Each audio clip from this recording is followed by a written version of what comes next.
Hey, everybody. Welcome to the digital creativity at with Chrome Illusion.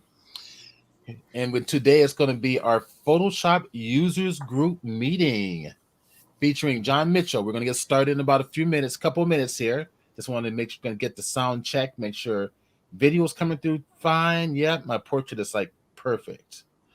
Okay, so we'll get started in about a couple of minutes. I always like to kind of do a little bit of a check, put out little promotions for everybody to come join us. And there we go. I'm going to tag some more people here. We got to tag Adobe and all that other stuff. So if you are here with us, log in. Essence, welcome. Great to see you. So Essence says, "Good day, Stephen. I'm looking forward to today's meeting. Great. It's great that the honor to have you here. Everybody chime in, share with everyone else where you're from. IB Wizard, hello, welcome. Oh, hello from IB Wizard. Chime in and then share with everybody where you're from. I always like to see who's joining us and from where.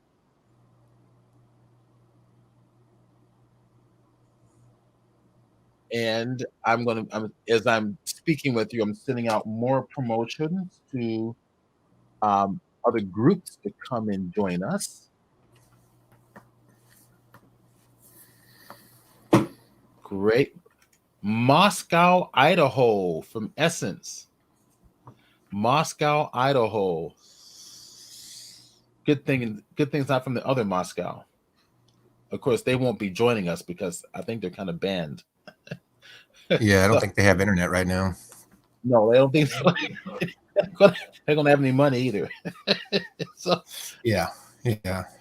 Ivy Wizards from San Diego, and then maybe our presenter John Mitchell. He can type in there too, as to share with everybody where he's from.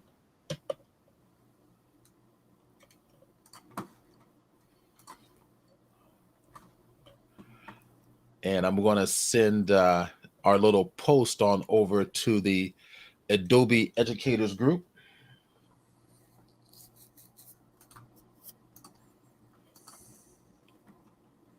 as well as to other groups. Fantastic. Okay, John Mitchell is with us. Yeah, everybody share with us where you're from. And then we're going to go over here to my Twitch and see who's here. Essence is here. IB Wizards is here. Seth Meyer, welcome. Seth, all right. So Seth just posted, from Colorado Springs. Welcome, Seth. Sunflower 308, welcome. We got a lot more people here. They're just not yet posting yet in the chat box. So please share where you're joining us from. Good to see you, Seth.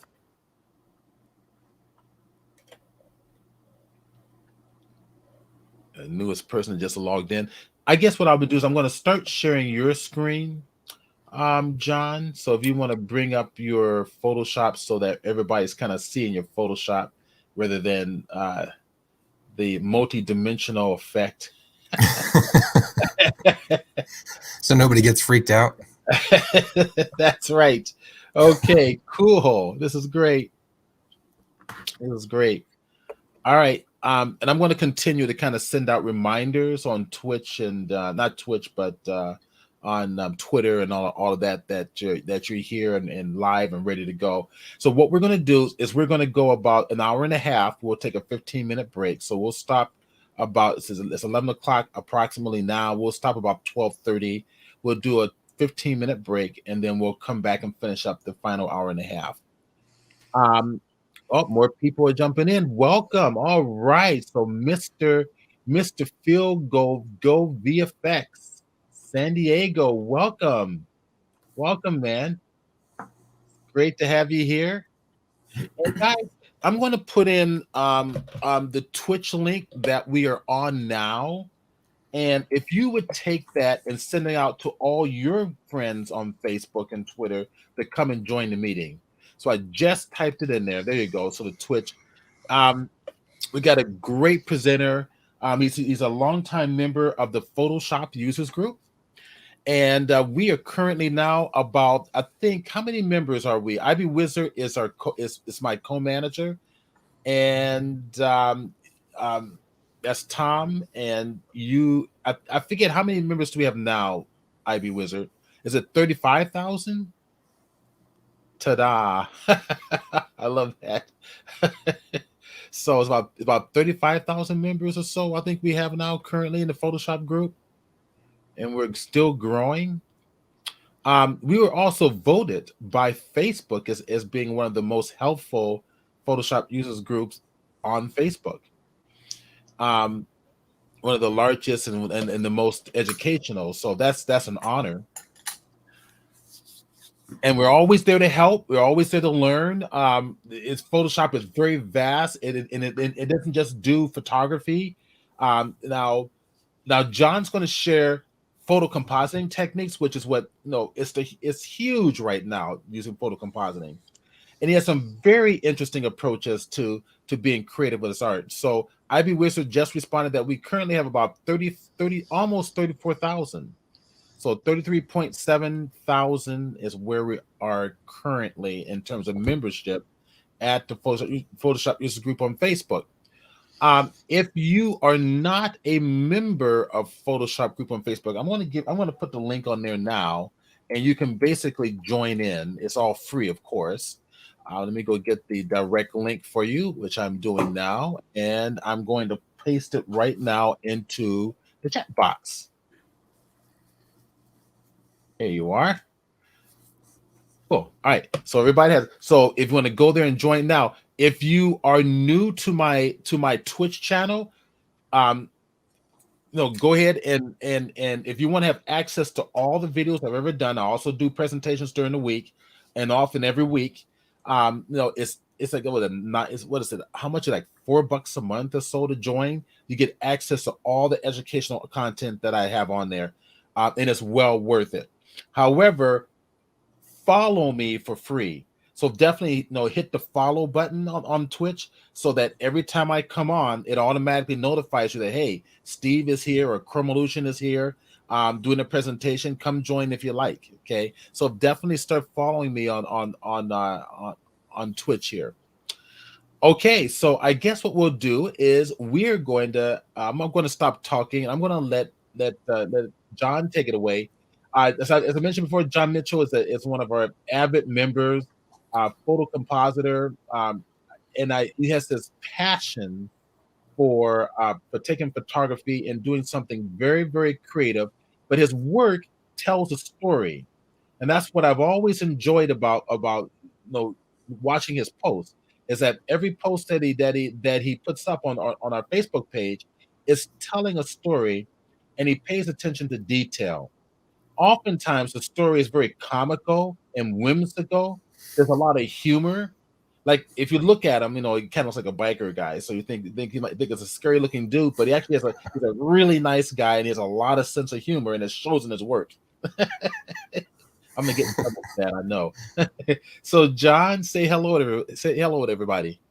Hey everybody, how's it going? So thank you for being here, and I'll keep an eye on the chat box and any questions. So if anybody out there has questions in terms of his technique or his vision, go ahead and put it in the chat box, and I'll bring it up right away. So we'll get a dialogue going. So John, go ahead. I'm going to maximize the screen so that you can everybody can just watch what you do in Photoshop. All right, sounds good. So yeah, I guess I've started doing photography and Photoshop back in about 2009, and I didn't know at the time like how powerful Photoshop was. It was more of like I don't know, I wanted to use it for art in a lot of ways, and once I started seeing what other people had done with it, I started realizing I could make pretty much anything in Photoshop if I figured out the approach, I guess, to it. And one of the things for today that I wanted to kind of focus on was the making myself either really small or making small items really big. It's one of the things I just kind of gravitated towards once I started learning how to use Photoshop. And like you said, it's very some of it's very much driven by storytelling. Some of it's just the simplest struggle of a person getting from point A to point B. But if that person was extremely small, something about that just kind of, I don't know, it just tickles my imagination, and it's fun to work with because you get to look at things very differently than, you know, just going out and taking a photo and trying to edit it to make it look as good as possible.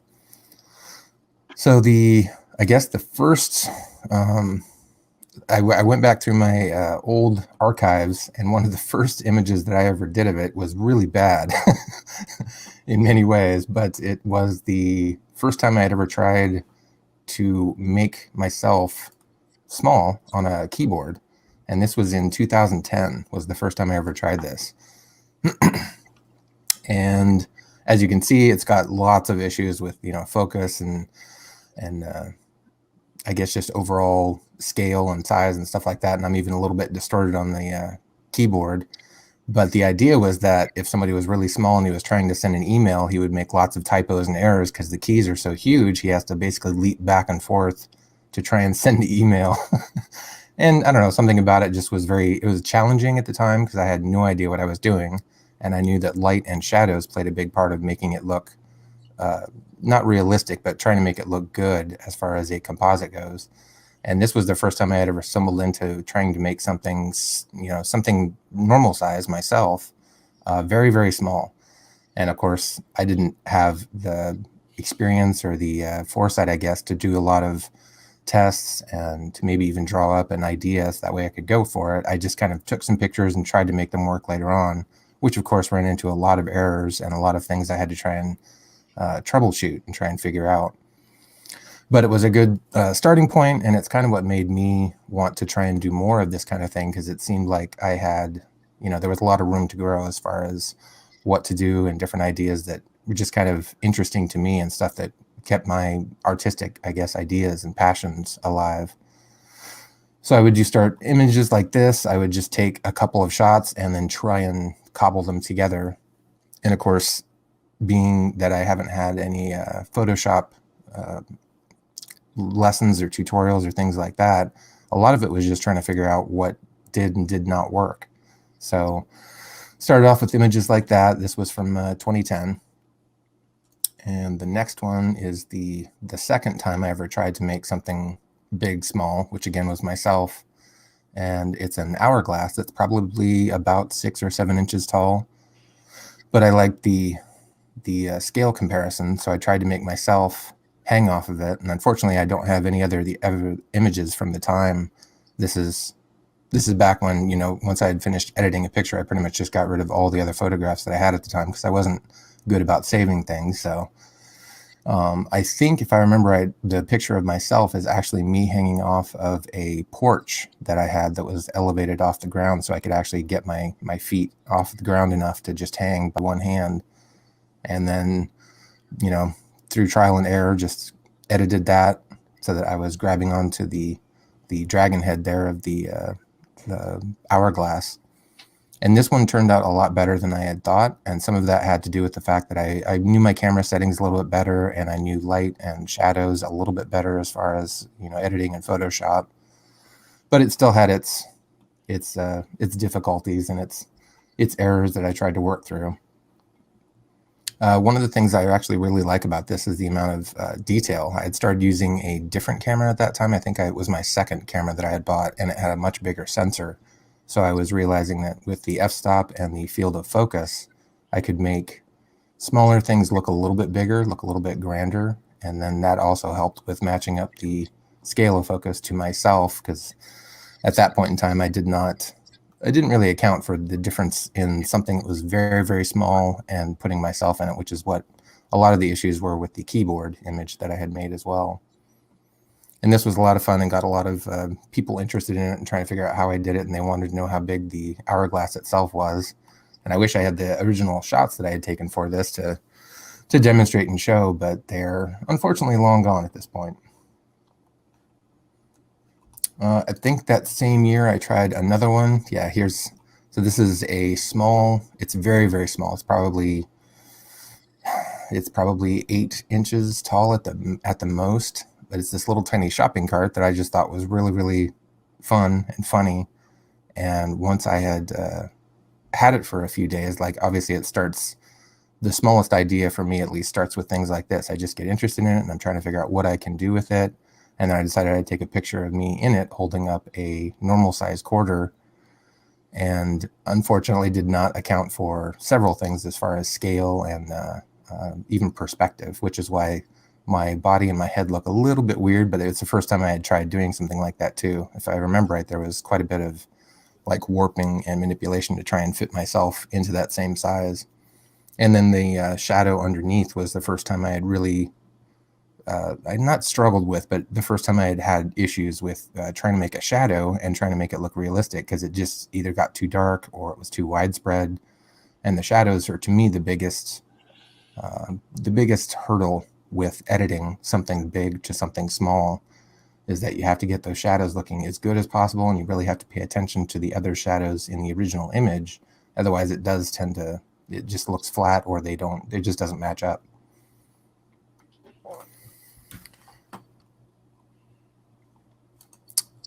I think it was probably, it was a couple years later. This is probably 2012 or 2013. And this was one of the first big successes that I had with that. And I think a lot of that was just due to trial and error from the other things, learning about different sizes and perspective, and trying to make sure that the items in the image with myself looked as close as possible as far as the focus and shadows. And this was just a simple shoot that I set the camera up on a tripod, and then I took a bunch of photos of the countertop and the different items on it. That's all one shot. And then I took 1 or 2 shots of myself sitting down on a bench, and then I edited them and masked out and tried to work with shadows. And this is one of those ones that I think a lot of people remember from back in like 2013 or 14 that have followed me for a while, because it was a really interesting image, and it got a lot of attention, and people were asking how I had done it. And it just seemed to, I don't know, it was one of those images that seemed to resonate with people that wanted to learn how to do similar things. Very cool. So you were mentioning the inspiration or the artistic, the drive. And sometimes, for me at least, it seems to be the simplest item will sometimes give me an idea, such as this clock that I had found through a Goodwill store, I think. And it was really cheap. It was really, small, and it just, for whatever reason, inspired this picture where I'm trying to stop time, basically trying to slow things down. So I had photoshopped the rope and myself, and just try to make all the elements work together as far as shadows and light. And again, was one of those ideas that I don't even know where it came from exactly. It just kind of, I just tend to let my imagination run wild, and I try and not ignore certain ideas. Sometimes I'll write stuff down or draw little sketches of ideas, and I won't even act on them for sometimes up to years. And then I'll suddenly dig back through and remember an image or an item that inspired an image. And then I'll try and create what was in my brain at that time. I think the one thing about this that really helps the image, and several people have noted, is there's a slight shadow from the rope that runs down the face of the clock, and then there's a little bit of the shadow that comes from the hanging part of the rope, that kind of cements that particular element in. And that's one of the little details that I find is really important, even if it's not necessarily a big thing. It's some people might not even notice it. It's so subtle, but it's one of those elements that I feel is important to try and keep in mind and take the extra time to include, because even something as simple as that, like, it would probably throw the image off if that wasn't there, but with it there, it just helps the image so much that people don't even notice it.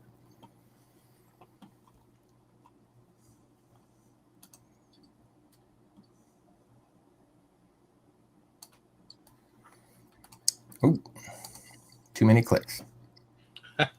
So this isn't one of the smaller images necessarily. It's just more of a odd and weird manipulation. But I was ordering new shoes, and for some reason, the idea came to my head that what if I just ordered new feet? And so I decided to order some shoes. And when I got them, I just emptied out the box, put my old shoes next to it. And then I decided that I would Photoshop in a new feet font on the side of the box. And then I took several different shots of my feet in very weird, awkward positions so that I could appear to be holding new feet, which has apparently horrified some people, and they don't like this image at all. I think it's kind of cool. Yeah, I think it's weird. It's definitely one of those things I understand why people don't like it, or might be disturbed by it or something. There's parts of my brain that I can't explain and probably would never want to. But I guess the main point there is that I don't feel like any idea is immediately discarded or should be, oh, that's silly, or that's too weird, or that's what, like, I like the idea that, you can approach pretty much any idea with trying to find out what works and what doesn't. And if it's challenging, that's even better. If it's too easy, you might need to figure out an element of it, maybe, make it slightly off center, or some way to challenge so that you learn more with each picture than you just simply editing the same type of thing over and over. Because that for me gets really not only repetitive, but it feels like I'm stifling my imagination at that point.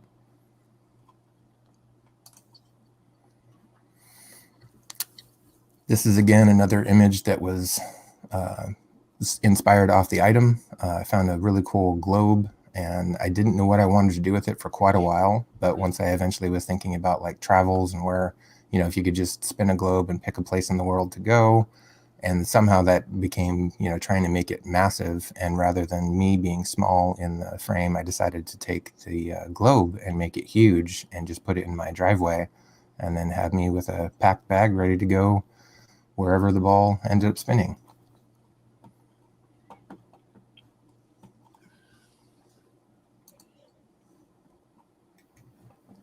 This is another example of a small toy inspiring me. I had the idea of getting a new car, and instead of getting just like a normal car, I would get the Batmobile. So I grabbed a little Hot Wheels Batmobile that I had and took a lot of different shots of it. I think it was this one that I figured out, just because of the length of the car, I had to take 3 or 4 shots with the camera, because at that size, it's the focus was going to be either at the very end of the car, the back end, or it was going to be towards the front end. So this one, I actually had to do some photo stacking, which is where you take multiple images in different focal placement, I guess, or focal areas, and then you combine them all to make one full size, hopefully in focus image. And then from there, I was able to make it work and Photoshop it into, again, my driveway with me and in the gravel over there. And this one had completely digital shadows. Since I had to take a picture of a toy, it wasn't going to be casting much of a shadow, but I tried to go off of the existing shadow of myself and where the sun was in the day. And overall, I think this actually turned out really well. I think I did some minor blurring on the background just to make it a little bit more out of focus. But it was a fun one.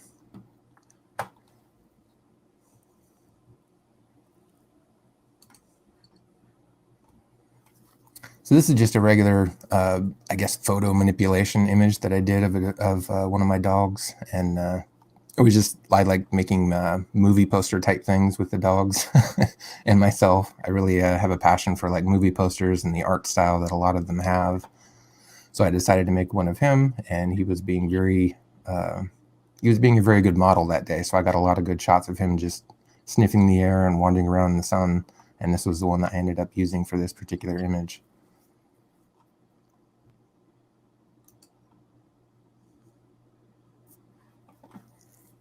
All right, so this is another one of the small images. I'm a huge blueberry fan, addict, I guess you could say. And so a lot of my images actually have blueberries in them just because they're always around and they're always inspiring ideas. And this was one of the first ones that I had of a giant pile of blueberries and me just sitting down in front of it and eating to my heart's content.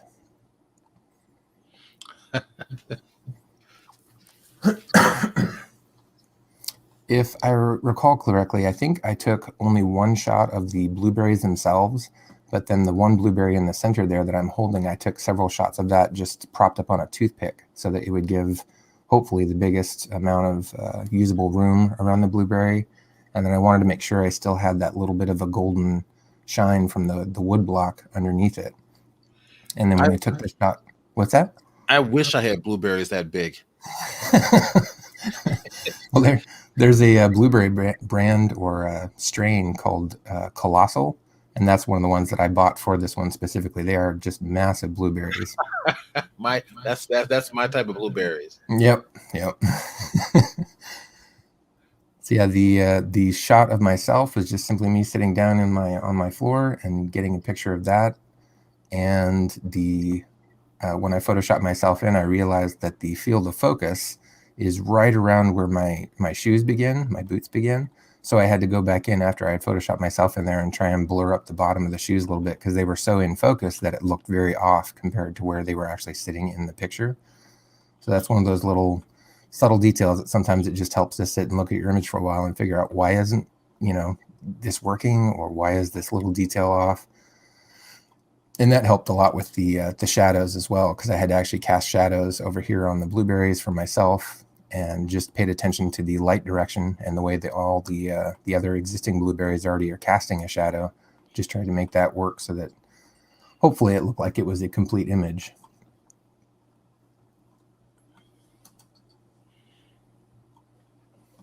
This one is one of the more recent ones that I had, and this was, again, inspired by a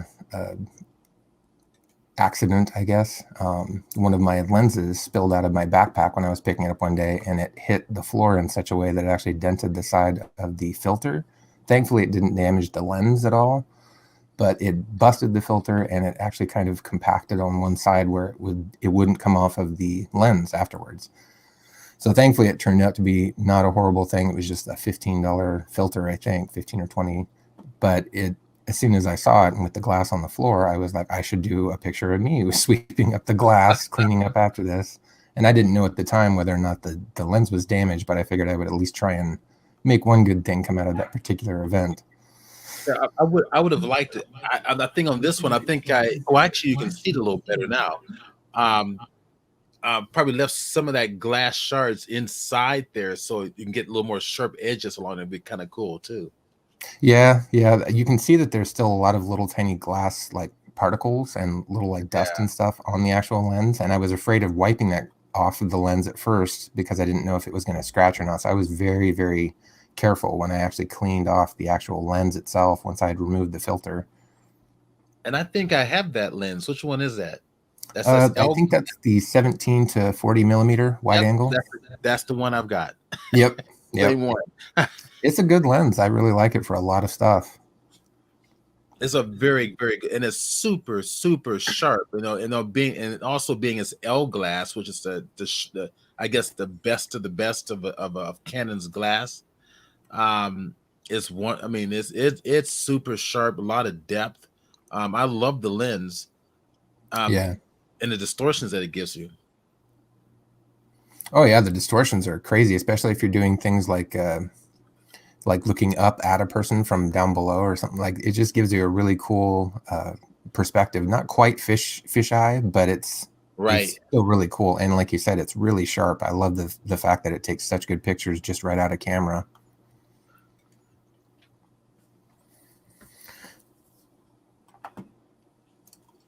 Oh, I guess I should address. So one of the reasons that this particular image still bugs me.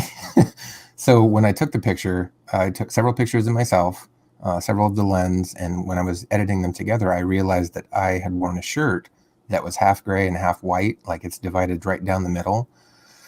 And unfortunately, I did not take an opposite shot of me for the reflection.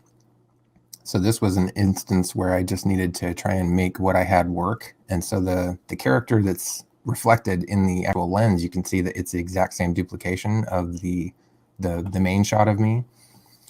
And several people have pointed it out, but a lot of people haven't even noticed. But if I had if I had turned around and taken a shot from the other side, then I could have had an actual reflection, an accurate refraction of the gray side of the shirt being closer to the character. And it's just, it's just one of those little things that I know, but I don't know how many people have actually picked up on it, because they're always just like, oh, wow, the reflection in there and the reflection up at top. Unfortunately, I did not it's just one of those things you just didn't take enough shots at the time, and I could go back and do it again, but Yeah, yeah, I just went with what I had. it's one of those things where you kind of like keep your mouth shut and no one's going to know it. Until you're giving a Photoshop But presentation and then you spill the beans. but then again, you could go into that reflection and tint it that slight blue. That's true. That's true. Right? You could do it. I mean, you can take the right side of the shoulder, which is white, flip it on over to the other side, and then make the reflection and then tinted that bluish that blue, and no one's going to know the difference. That's true. Unfortunately, I feel like if I were to do that with a lot of my images, I would never actually finish anything. I'd always be going back and retouching this and redoing that. So, But that's what our images are for, right? I mean, true. we save them all on layers because as we get better and more creative and more we sort of perfect our particular craft, we go back to those images that we did earlier and we improve upon them. True. Agreed. But by that time, by that stage of your career, you're faster, so it's not going to take you a long time, right? That's true. That's true. It's not so much the time involved. It's more about like, do I want to keep going back onto all the images I've already done, or do I just want to apply that to, trying to learn from that and apply it to the new images that I create? Right. And there's definitely there's schools of thought both ways. And sometimes I have gone back and retouched certain images from years ago that I just didn't feel like matched up to what I can do nowadays. But for the most part, I try and just leave what I've already done in the past and just learn from it. Okay. So one of the other things I do a lot of is I just like doing product photography, and a lot of it's either bottles or I've done food photography. I did that for a little while professionally. It just never turned into an actual career. It was more of a part-time thing.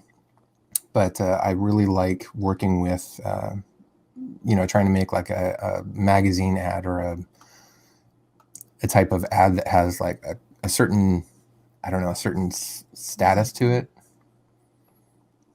And so sometimes things like this will inspire me to edit a lot of the imperfections in the glass out, or to try and set up and give a specific mood to either an alcohol or a food. And this is one of the ones that for some reason this bottle, just the X that's in it, really made me want to do some photography with it.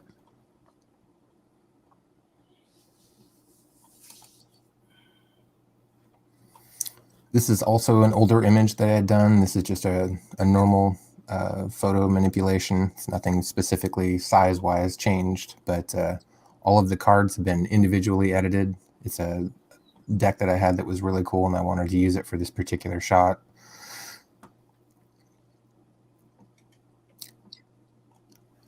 I'm trying to remember if there was I think this is actually a remake. We were just talking about that a minute ago, but I think I had done one earlier like this and I just wasn't happy with it. So after a while, I either took it down or I think I just reshot the whole thing because I felt like I was better at what I was doing then, and I had a better idea of what to do with the cards and with the field of focus and such. So there have been times I have done that.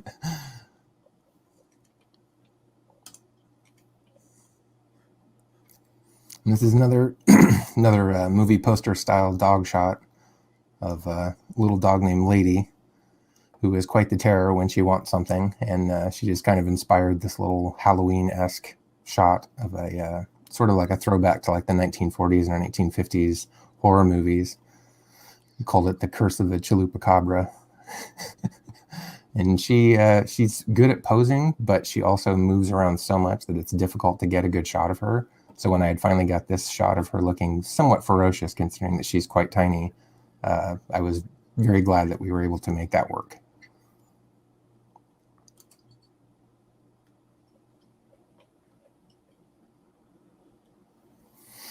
All right, so this is another shot of making big things small.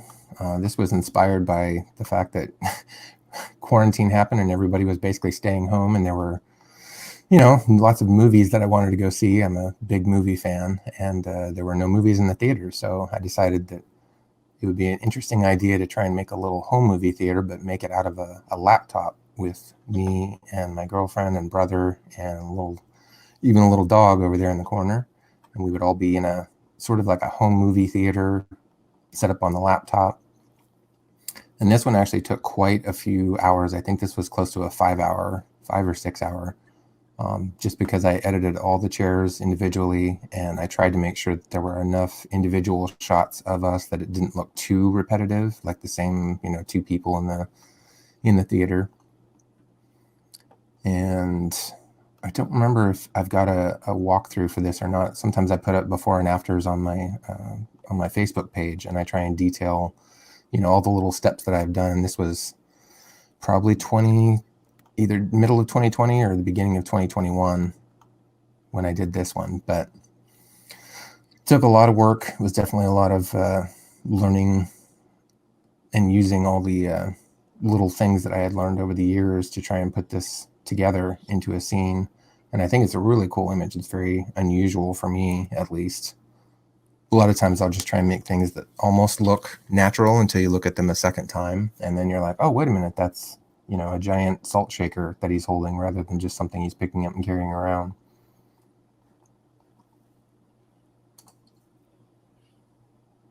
Very cool. This again was inspired by ordering things off of Amazon and getting them delivered. And an incident happened with one of my friends where he ordered some stuff, and I don't know if he didn't pay attention to what he was ordering or not, but he got 2 giant cases of water instead of 2, like a 6-pack of water, whatever it was. And I guess he tried to return them to Amazon, and they just said, "No, just keep them." But just hearing him describe the story and not actually having seen the bottles, I just imagined they would be, like massive bottles of water. And then from there I just took to shooting the images and editing them together. And sometimes it's just the simplest idea that spawns something like this. But that's a lot of where I get the inspiration from, and a lot of the I guess the motivation for a lot of the images I do too are just simple things. I'm not trying to necessarily make every image be just mind-blowing, but I try and ground them somehow in reality, and at the same time I try and tell a story with them, even if it's something as simple as this, where it's just a mix-up with the delivery.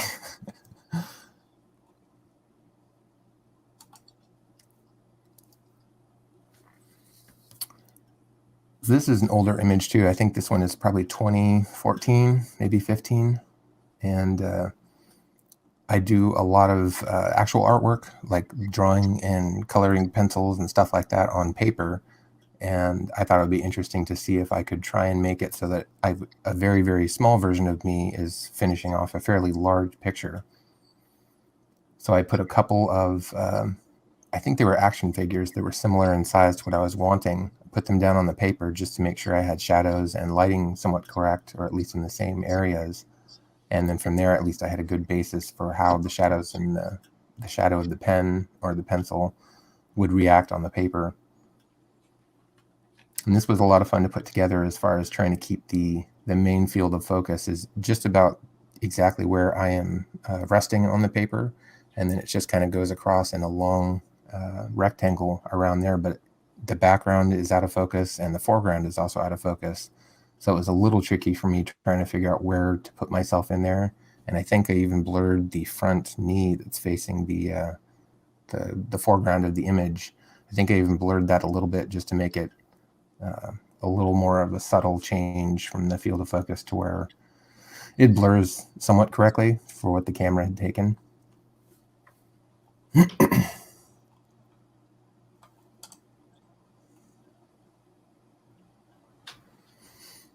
So this is another manipulation image. One of the groups that I am in was having some sort of, I think it was a light contest or a portal contest or something like that, but it inspired this image in my head that was kind of based on the Doctor Strange type effect where he goes through a portal. And for some reason I decided to dress up in a trench coat and have a green umbrella that day. I don't remember why exactly, but yeah, I went and shot some pictures. It had just snowed not too long ago, and I went to a local park, shot some pictures of me in the snow, and then a lot of the rings are actually I think they're brushes. They're both fire brushes and like galaxy pictures that I very, very heavily edited together to try and make into a ring so that it faces, so it's not facing directly at the camera. It's more turned to the side.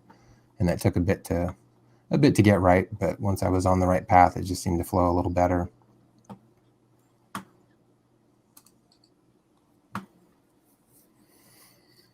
All right, so again, we're back to blueberries. And this was inspired by a piece of blueberry pie that I thought would be really funny if I could try and make a small version of myself that was having a giant piece of pie. So I set up the table and the lights and got all of that stuff exactly how I wanted it so that I got the right shine on the blueberries. And then I had to take a very similar shot with the same type of light setup of myself. And then I had to take one of just the fork sort of not floating. I think I held it up with a piece of tape on the back so that I could edit around the tape. And then once I had masked and edited the fork in, I was able to add shadows and try and make it so that my fingers were around the fork down the head and my hand was around the back of it. And then just trying to make sure that my position was similar to the plate and to the blueberries. And then I even photoshopped in a little bit of a foot on the underside of the plate. Since I saw it was reflective, I knew that I needed to have something there to show the foot that's still on the table and not inside the dish. And then added a little bit of shadows underneath the foot, keeping with the direction of light. And this one wasn't difficult, but I think it would have been if I hadn't already done so many pictures like this in the past and learned, little tricks, little time-saving things here and there to try and make everything blend a little bit better together.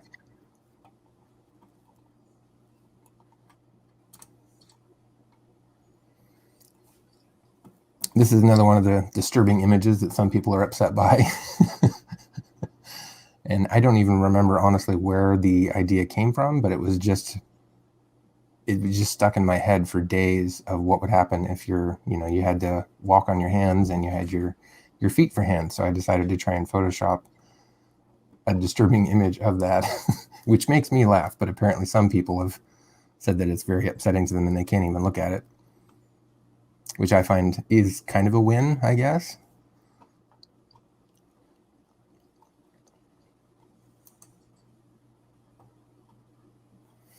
All right, back to another small image. And this one again is inspired by this little tiny, I think it's a Model T that I've got, but it's just this little Matchbox car. And one of the wheels on it had fallen off, or one of the tires, I guess, not the wheels. The wheel is still on, but the tire had come off and I couldn't find it anywhere. And it made me wonder, just because I've never changed a tire on a vehicle like that's that old, made me wonder how much more difficult it would be if you had like a flat tire or if you needed to change that tire. And so that just spawned an image in my head of me like looking for, calling AAA or something like that for an old car like that. And so I decided, since I already had a Matchbox car, I would use that. So that's simple, but it was a little bit difficult to try and make work right, just because it was such a small car. And I knew that if I put myself in there, that I would have to, try and match the same tones, the same sharpness, same focus. But it was a fun image to come up with, and it's probably one of my favorite of the smaller images, just because I like how just like the overall tone of it.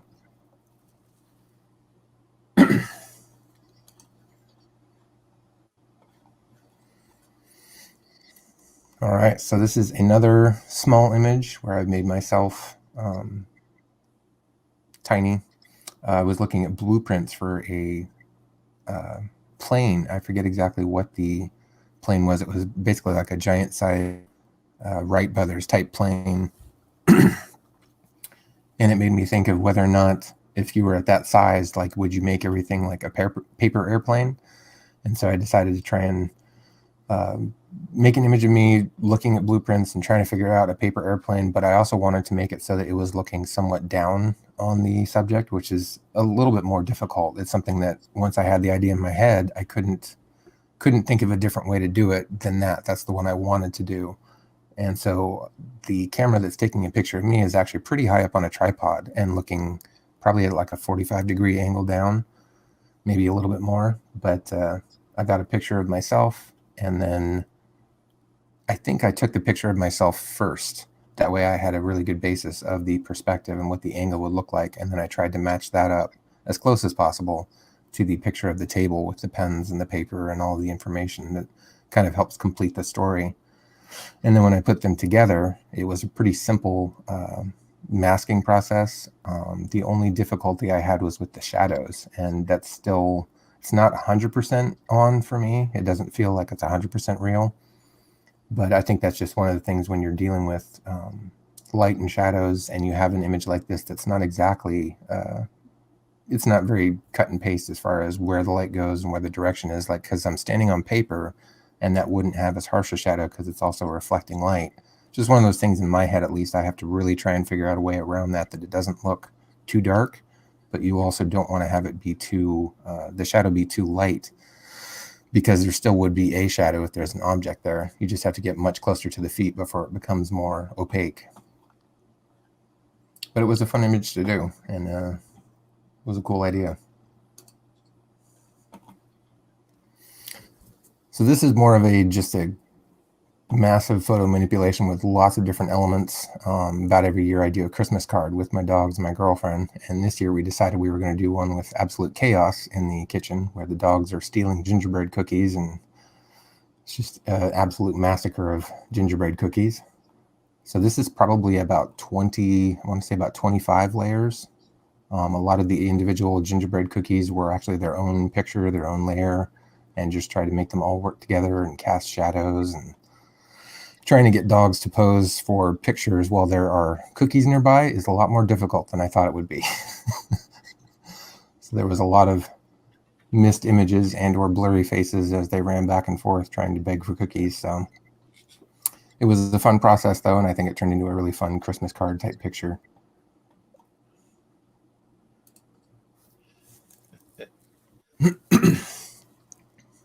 I like the comment from Sequence 249. Mary Poppins meets Matrix meets Portal Gun.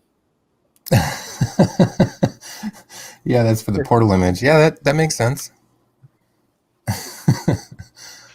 Were there any other comments or questions that people are having so far? No, not so far. Okay. Not just from Ivy Wilson saying more blueberries. Love And it. Yep, that's it. I like blueberries. So yeah, this was another idea when we were having, I think it was a blueberry shortage or something. This was back, I think, last summer. And for whatever reason, they just quit carrying the blueberries for a minute or two at the store. It could have been a supply chain issue or something. But in my head, of course, there was a very simple idea of a blueberry heist where people were stealing blueberries out of the packages and putting them into a truck. And I decided that would be probably much better as an image, as a story. It would probably be much better if I made various versions of myself and made them really small. That way I could be loading up the back of that same truck that had the flat tire earlier. And that's where this image came from.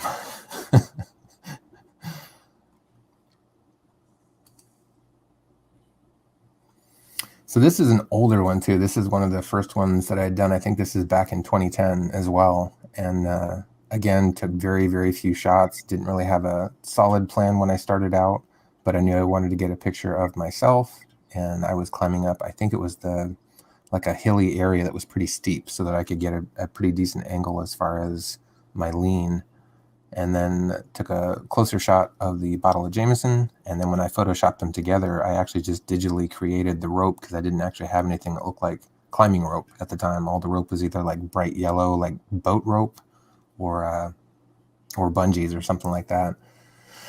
So the rope was just digitally created. And then once I had started editing the image together, I realized that I had made a big mistake in not getting any kind of, image for a reflection. Right. Because I needed to have a reflection in the glass, and I was stumped for a little while, and this was back in 2010, so I hadn't done this very much, and I thought maybe if I just copied my image and then flipped it and sort of reversed it underneath my foot, maybe that would work, and it turned out it did, only because of the way the light is shining off the toe of my right foot, off the boot. It seemed to match up just perfectly as long as I placed it in the right spot. And yeah, that's how I was able to cheat a reflection that I hadn't done that before. And I've since learned that you need to take a lot of extra shots if you're dealing with glass or any kind of reflective surface. See, I love this piece. I guess my only comment on this one would be what the light will reflect off of the green glass, right? Yeah, that I would have a green hue to me somewhere. Yeah, just a little bit somewhere. Yeah, that's one of the things I had learned later on too. Like obviously, like on my legs, not so much on the boots, possibly just because they're black, they might absorb that color. But having a little bit of a green tint would certainly help, just seal the image and make it look a lot better.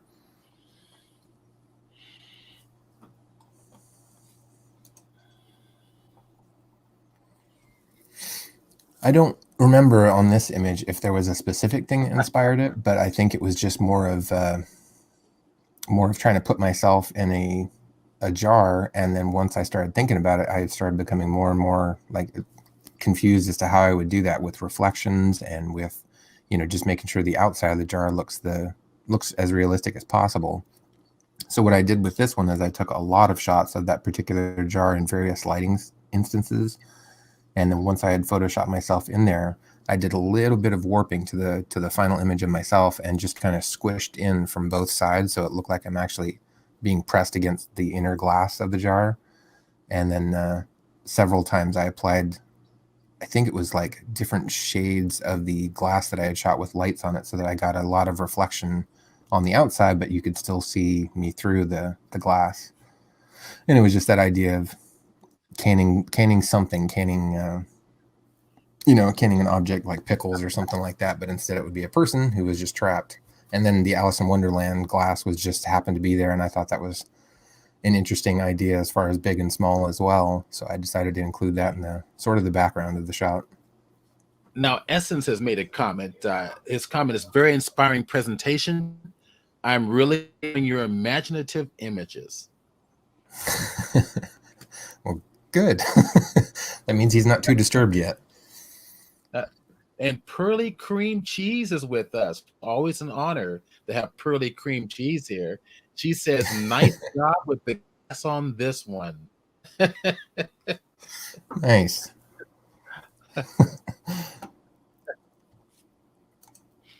All right. So the next one, this one is only a couple of years old, I think.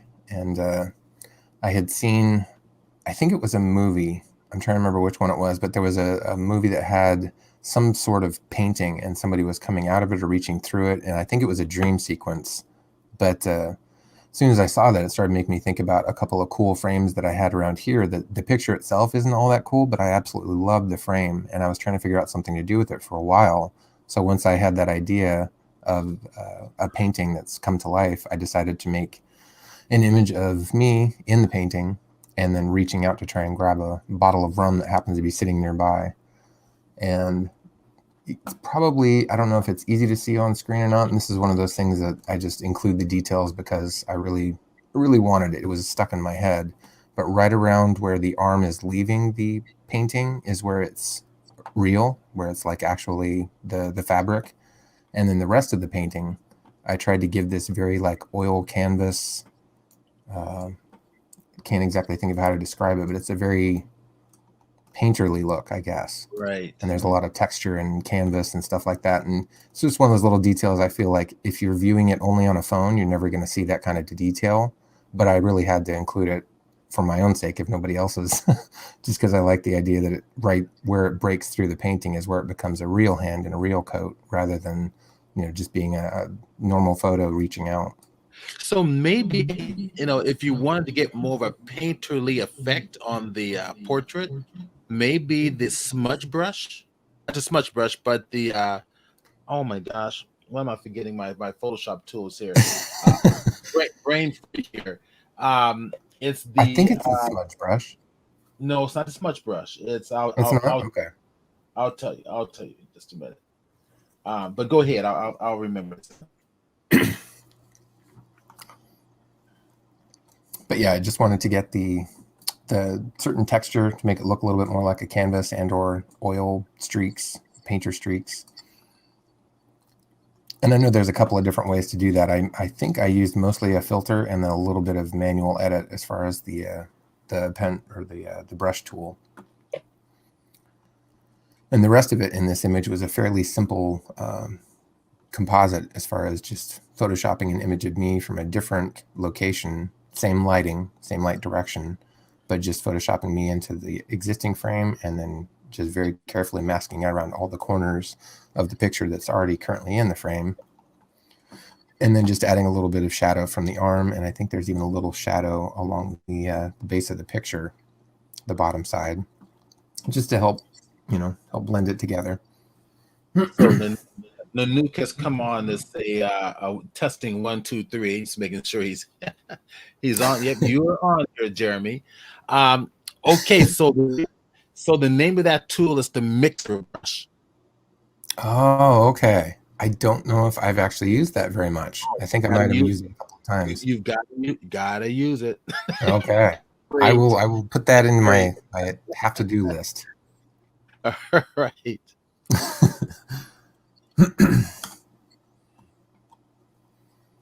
All right, so this is one of the images I wanted to go over today as far as like just breaking down layers and stuff. We'll get a lot more into that later. That's great. I'm loving it already. Yeah, this is one of the product photography images that I've had it stuck in my head for a long time. And then I finally was at a grocery store, I think. And I'm not a big fan of like fish or seafood or anything like that, but I saw a packet of octopus and immediately I was like, oh, I should buy those, even though I'm not going to eat them. I should buy those simply so I could do this shot. And so I thought about it for another day or two and planned out, and I even drew some sketches. And then I went and bought the octopus. And yeah, there's a lot of layers in this and a lot of editing, a lot of ideas. And you're going to break this down today? Yeah, that's one of the ones I wanted to do. Fabulous. Now, some of the things you just mentioned, mm-hmm. You drew it out. So I want everybody listening to this, you drew it out. You got your thoughts together. You didn't have to rely on compositing. You can kind of sit down with a pen and paper and draw. I'm hoping to show some of your drawings as well, if that's possible. Yeah, I certainly can. Yeah, I think fabulous. And I went to the store to go get your octopus tentacle. And I tell you what, the store to get stuff like this from is probably like the Asian supermarkets, like Ranch 88 or the Ranch 99, where they actually have the live fish in there and stuff, and they have all types of raw stuff in there you can play with. Yeah. Yep. That's pretty much what it was. It was I think it was a H Mart or some sort of place like that. It's like an Asian mart.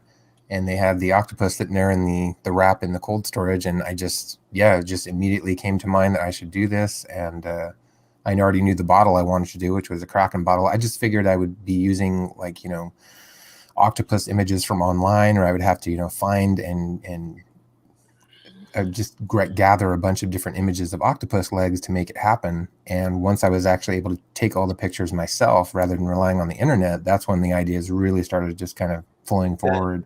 That is so true. Yeah. I think your own photos just takes you up to a whole nother level. Now, Andy Nicole 62 has made a comment.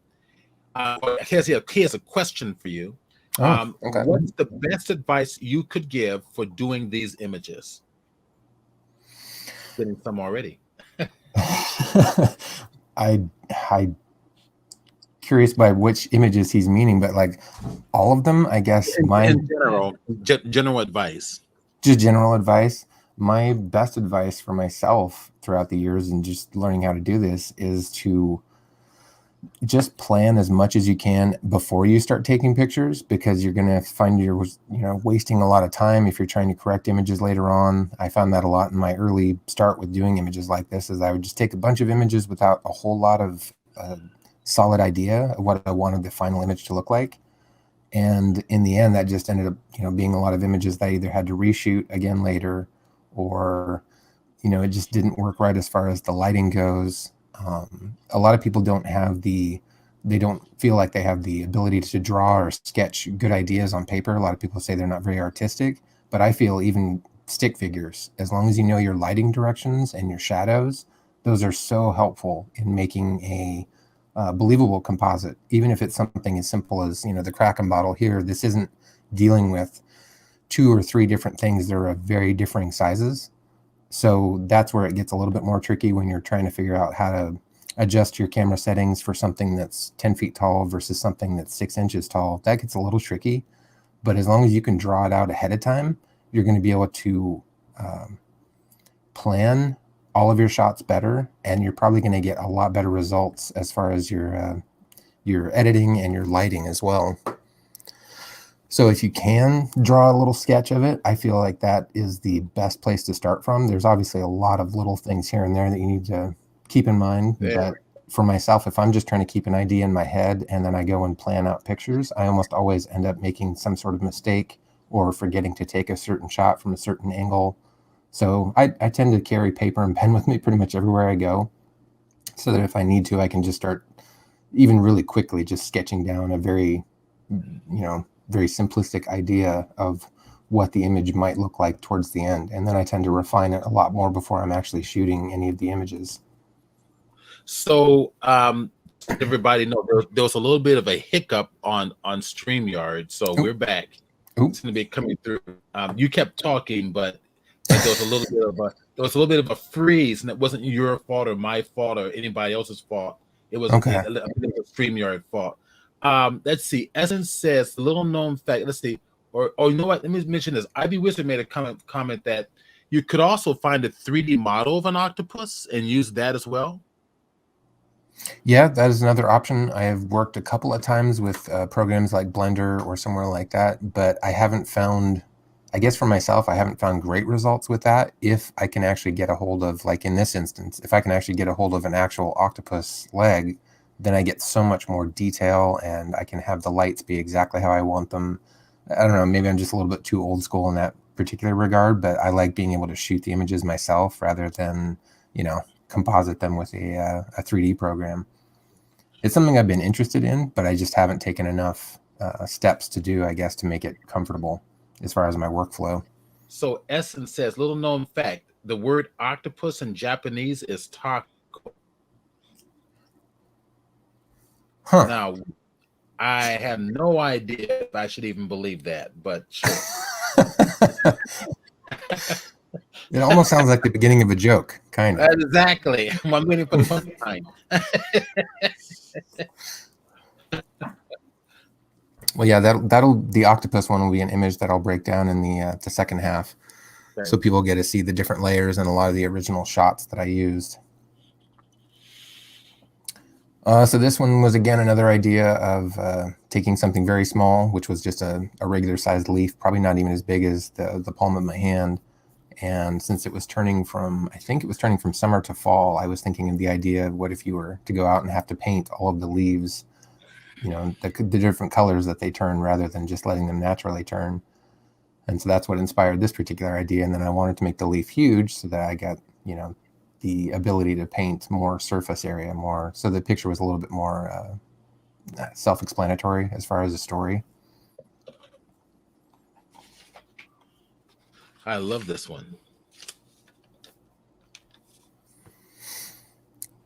So this is another one of the small images, and I have a pretty vast and strange collection of mostly broken cameras, but a lot of them I just love so much because of their old school style and their old school buttons and lenses and things like that. And one of the ones I have is I think this is a land camera is what it's called, but it actually has the fold out front and a really cool case around the back. And when I was using I think I was using a different camera in the initial part, and then I saw that this particular part of this almost looks like stair steps if you look at a particular angle.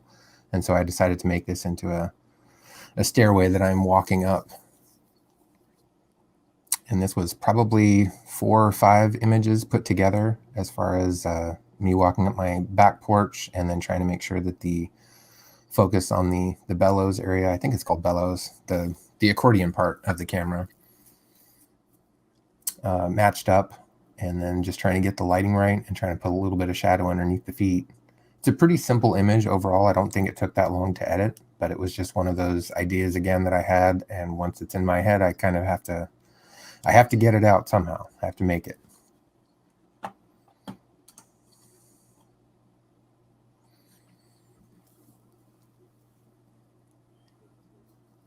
All right, so this was another one of the small images, and much like some of the other story-based ones, it's definitely whimsical and cute, but the idea that I had in my head is that, you know, you have to go and make food and you're seasoning food, but how difficult would that be if the jars themselves were about as big as your own body? And so I wanted to make an image of me carrying rosemary back and forth, and I thought about doing one with a pan right next to it where I had to pour it in, but there was logistical problems with that as far as just trying not to get too much in the frame at the same time.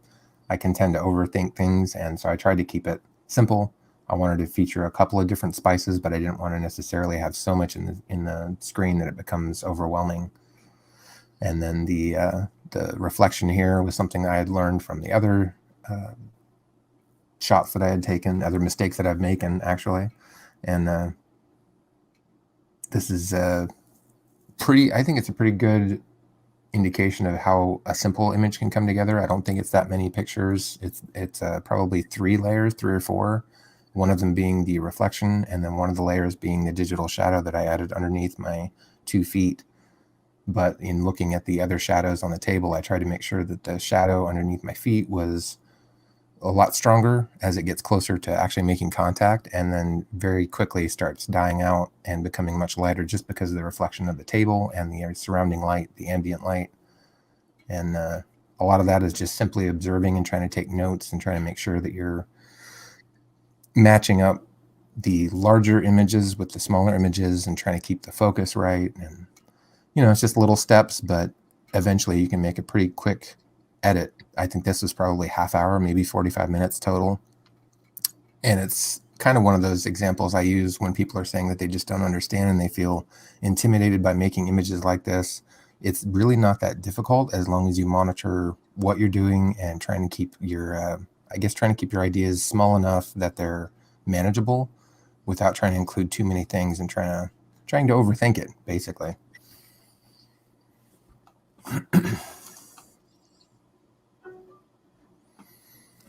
So this was another one of the images that I had in a group where we had certain guidelines to go by, and one of the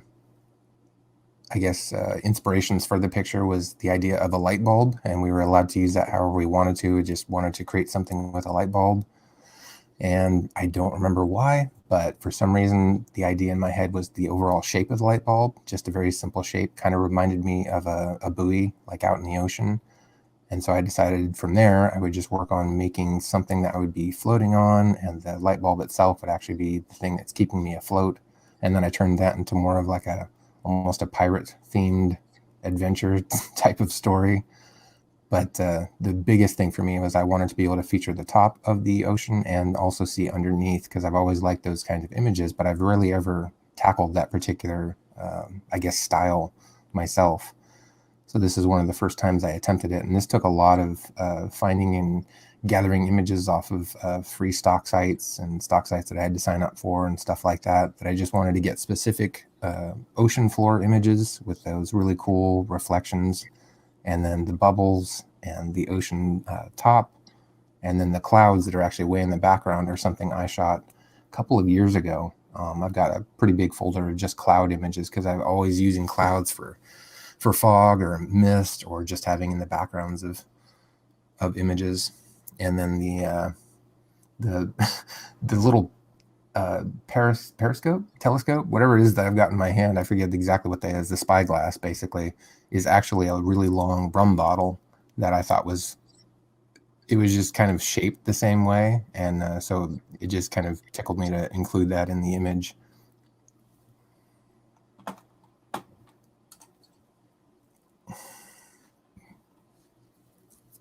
So this is one that I've called Milkman, which is, again, inspired by something very simple.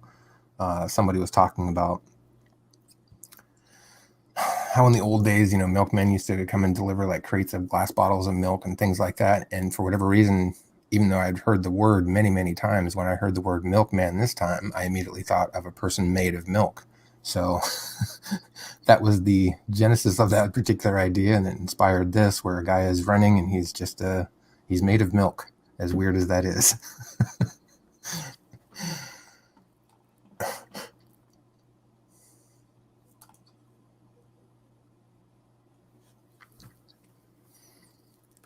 another one of the small images. This is inspired by my love of movies and my movie collection, and I was thinking about it making an image called Movie Night, but instead of just simply having a shot where I'm sitting down to watch a movie or something, again making it more of a struggle, which seems to be a fairly consistent characteristic for a lot of my small images, is the difficulty in just sitting down for a movie night if you're only 3 or 4 inches tall, become extremely frustrating, and it would be a lot more of a obstacle to overcome, which is seemingly one of those things that I don't know, it just constantly amuses me and tickles my brain to try and put the characters in various situations like this where all he wants to do is watch a movie, but it's going to be quite the task for him to accomplish that.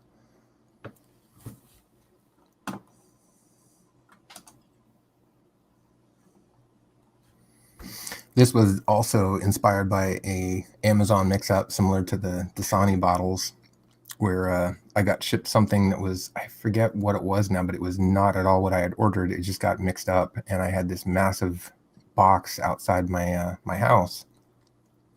And thankfully it got all cleared up, and Amazon took the box back, and I actually got what I had ordered at the time, which was a much smaller box. But just wondering, for anyone who's had Amazon shipped to them, sometimes you'll order something like a memory card or a camera lens, and they'll give you this giant box that is just full of peanuts or packing balloons and things like that. It just always struck me as so silly that they'll send something so massive for something that you didn't really need the box that size at all. And that kind of inspired this image. And then I decided the next time I got a Amazon delivery, I would Photoshop a huge box in my driveway that you couldn't possibly ship somewhere.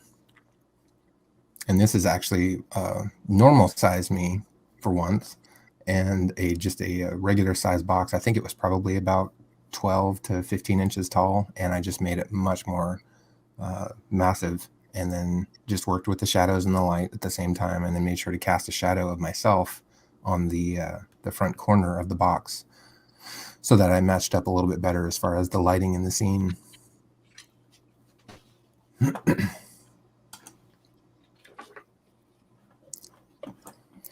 This is one I did, I think, last year or 2 years ago. It's just a Photoshop image of a manipulation of an idea that I had had as far as, again, just a play on words. Somebody had said the pool sharks or something like that, and it just made me think of sharks playing pool. So I decided to Photoshop this. Most of this is gathered images from online. Obviously, if I could have shot a lot of it myself, I would have. I absolutely love doing that when I have the opportunity. But this was just an idea that I knew that if I wanted to make this particular image, I would probably have to find images on online. And a lot of this is from that. I don't think there's anything in here I actually shot, but everything has been manipulated to a pretty extensive degree, even as far as the color tones of some of the sharks and the background. And it was more of just a comical image, and if nothing else, just kind of wanted to exercise my my imagination, my creativity. Sometimes it's good to just tackle a project, even if it doesn't turn out 100% the way you wanted it to.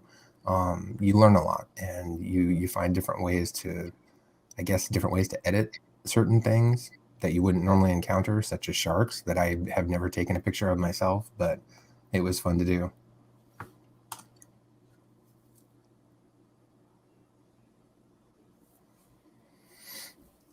And here's another small image.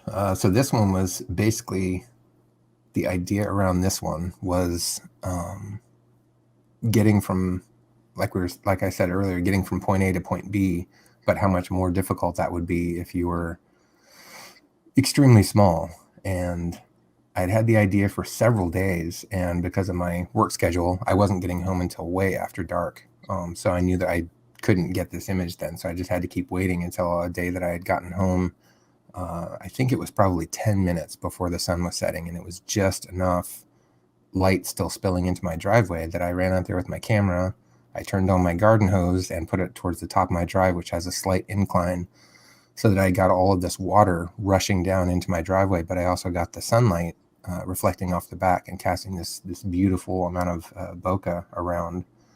And then I had a little leaf that I think I'd held onto for several days at that point, and it gotten all hard and crusty, but it was a perfect little, it looked like a little boat.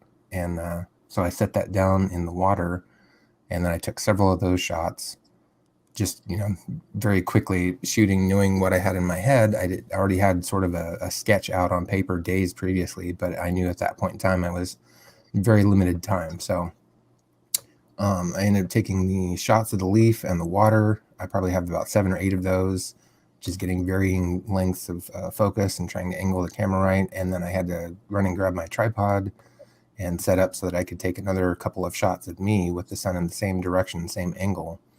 And then I don't think I actually got to edit it until like a week later, but started putting the images together, and I had to manipulate a little bit of the light. There's a light spill that happens right around the front side of my feet that I wanted to have in the sun that just wasn't happening during the day, and a little bit of shadows, and I think there's even a little bit of light spill around my beard as well towards the front that I had to digitally make and Photoshop in.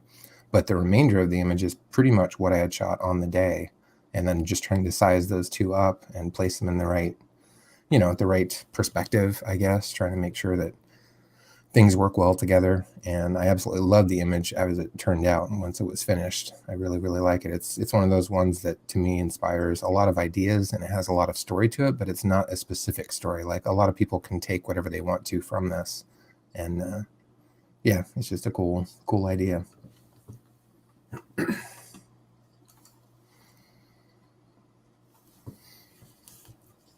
This was inspired by a hammock idea that I don't actually have a hammock, but I was thinking, like, if I was that size, pretty much anything could be, as long as it was shaped the right way, could be a hammock to lay down in and relax on a nice, warm, sunny day.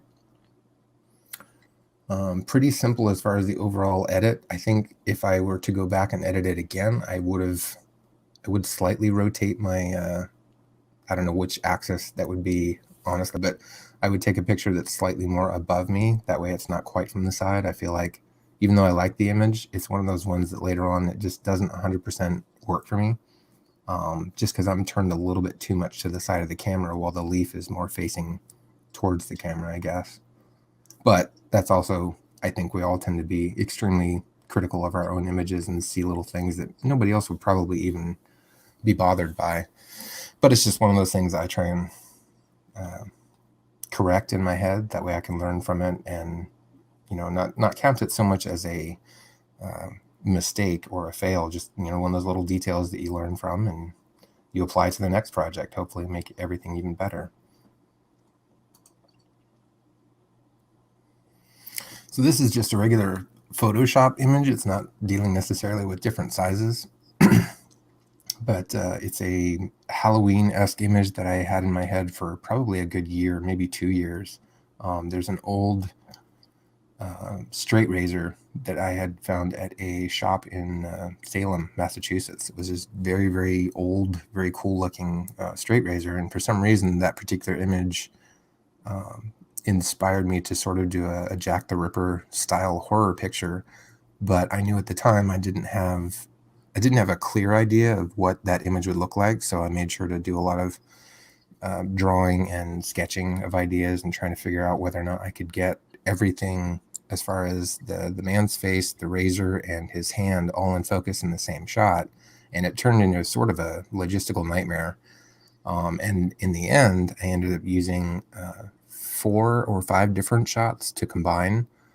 The straight razor itself was just a little too small to actually get a good sized reflection of the female's face in it.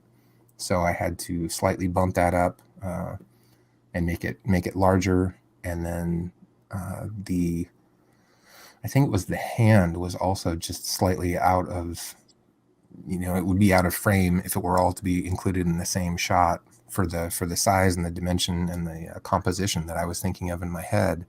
So instead of trying to beat my head against the wall and make it work all in one shot, I just decided that I would Photoshop a bunch of different images together and create the final image.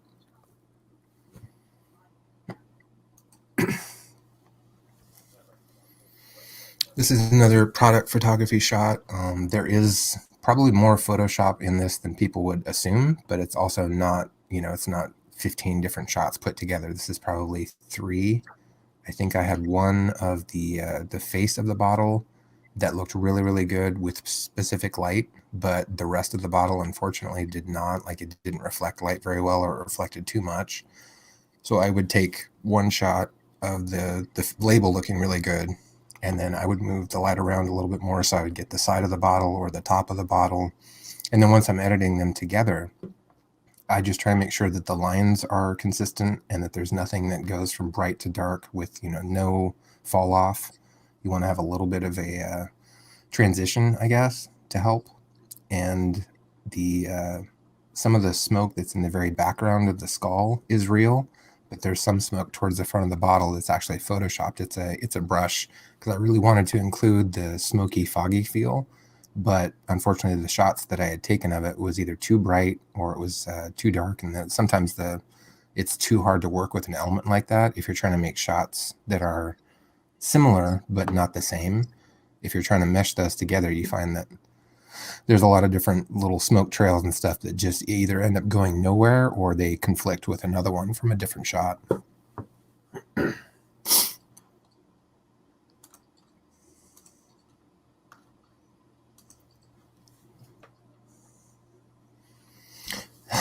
So the story behind this one is a weird one, sort of, that arrived at this image. But I've been doing the big to small images for a little while and working on those. And there was a group that was doing a photo challenge for self-love.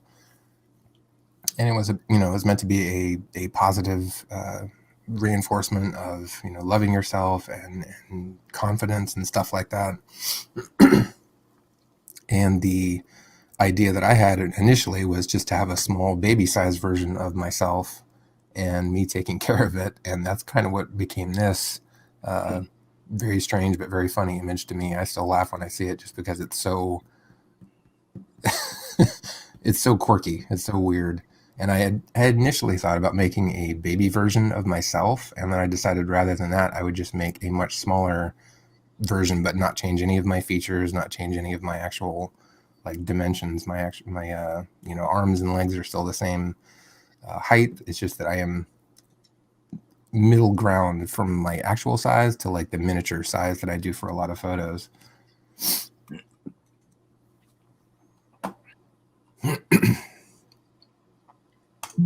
All right, I'm scanning for questions. It looks like we're getting spammers in here. Uh-oh.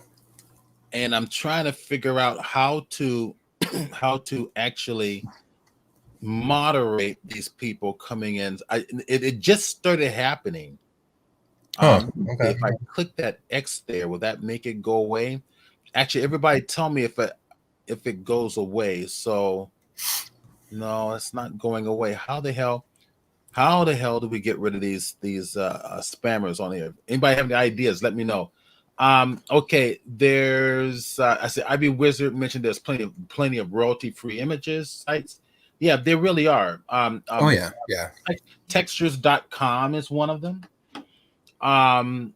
That's a good one. Let's see. Pearly Cream Cheese says nice lighting, love it. And then IB Wizard also mentioned that very Norman Bates on one of your images. Yeah, so IB Wizard, do me a favor, research getting rid of spammers on Twitch here, and then let me know. IB Wizard is my co-manager for the Photoshop group. This is fabulous, man. Okay, so we are at that time, that 15-minute break time. All right. Okay. What I'm going to do is I'm going to bring up the 15-minute timer, and this would be a good time to ask anybody for questions. Yeah. Anybody have any questions or comments? It's a good time to kind of to share with John. Yeah, on things in general, or even just specific images. If you had questions, and I'm always down to answer as long as I can remember. You'd be surprised of what you can remember. Yeah, so IB Wizard mentioned Adobe Stock has some free stuff, as well as their paid versions, but textures.com. In fact, here I'm going to put into the chat bar. Let me go ahead and bring up my face here so everybody can see me. I am going to Do you use a? Oh, okay. Do I use a remote timer or something else? Now, what do you mean? What do you mean, IB Wizard? What are you talking about? A remote timer? For taking pictures, I assume. Oh, I got. Okay, so that was his question. Yep. So I have I forget the name of it, but I have a remote that connects to my camera that I've been using for probably good 10 years now. That has been a lifesaver in so many ways, and it has both the ability to take timed photos, like set it for 5 seconds. That way, I can get into whatever pose I need to before the picture is taken. And it has things like being able to just take a long open shutter shot, things like that. That I can set the camera up, and as long as I make sure that my focus is good and that the angle is right, and then I just set up, if I have off-camera lights or something like that, I set up, and I almost always use a timer or a remote for pretty much every picture that I take. And that way I don't also have to have the remote in my hand when the picture is taken. I can either put it down or slide it into my pocket or something like that once I've clicked the timer. Okay. Let's see. We've got more questions actually. Good. I love it. Love Awesome. the questions. We've got how do you work out the angles for your self-portraits for the images? I would say it's not really so much of a art. Well, it's not a science. It's definitely an art. Some of it is, if I have a specific idea or a specific angle in my head, I will make sure and take the main image, or the I guess the dominant image first. Like if it's a specific setting, like the one of the table with me with the paper airplane, that one I actually took last, which is kind of is backwards from how I normally work it. But I just wanted to make sure that I had the angle on myself, that I was looking down from the camera. I want to make sure I had that one first, and then I just review that image and try and match the angle of the camera as close as possible. And a lot of it's that I take when I'm doing a shoot that involves me and a setting. I try and take 5 to maybe 10 varying versions of both. That way I have options to choose from later. And I didn't used to do that back 8 to 10 years ago. It was not a very common thing for me to do, but I learned that once I have more options to work with, the image editing becomes a lot more clearer, and it just simplifies the whole process. So a lot of it's just that you want to shoot enough. Same for when you're filming video. You want to shoot enough coverage that you don't have to make really awkward edits later on where it suddenly, ends in the middle of a sentence or something like that. Okay. You just want to shoot lots of images and give yourself plenty of options. All right. Let me see if I have any other comments. So Pearly Cream Cheese had to leave. No worries. Have a great weekend, Pearly Cream Cheese. We'll see you next time. She had to go a little bit early. So we're going to do a 15-minute break. I also put a link for the 5-week intermediate Photoshop class that's actually going to address a lot of what you're learning here today. And I call it the intermediate Photoshop with the Wacom tablet. So it's a 5-week class. We're using the stylus. We're learning the stylus on the first day of the class. You learn how to customize the stylus, set it up properly, use it, and then we get a lot more into compositing and digital painting and so forth. So if anybody's interested, there's the link, intermediate Photoshop class. And what I should have put in there was 5-week intermediate Photoshop class. I'm going to start sharing my screen so we can do the 15-minute break. So I'm going to share my screen there, and everybody should see it now. So let's go ahead and do our 15-minute break, bathroom break, lunch break, snack break. We'll come back with John. John, you've been wonderful so far. Everybody is loving it. We will come back, and I'm assuming, John, you're going to actually come into Photoshop and actually break it down and show techniques on how you accomplished a lot of what we've seen today, correct? Yes, that is the plan. Okay. All right, cool. All right, we're looking forward to that. 15-minute break. We'll be right back. Okay. Did that right, John? I did. Oh, good. You didn't respond, so I wasn't sure. I was clicking the mute button on the Twitch because I had suddenly heard it twice. So, oh, right, that's right. That thing drives you nuts. Okay, 18 seconds left. Okay, I'm going to go ahead and share your screen. You had stopped sharing your screen. Oh, yeah, I did. Select window or screen. Cool. We're going to bring it up here. We are back. It is done. We are getting back into, I'm going to go ahead and share your screen. There we go. Okay, everybody. Let's make sure everything is up and live and running. Oh yeah. Okay, good. Everybody looks like they can hear me just fine. Hello again. Let's see. Andy Nichols is here. Hello again. We are back. I just blocked those spammers that was on there. So I just figured out how to do it. And they are blocked, so we shouldn't hear from them anytime soon. I have never had spammers on here for, I mean, literally forever until today. And it was actually one other time I did a presentation a week ago, and I started to notice a little something. But I know how to spam them, how to get rid of spammers now. So we should be good to go. Okay, cool. Oops, we lost our presenter, I think. He'll be back. He'll come back. So in the meantime, I will have to just entertain you. So what do you guys think? How do you feel about the presentation?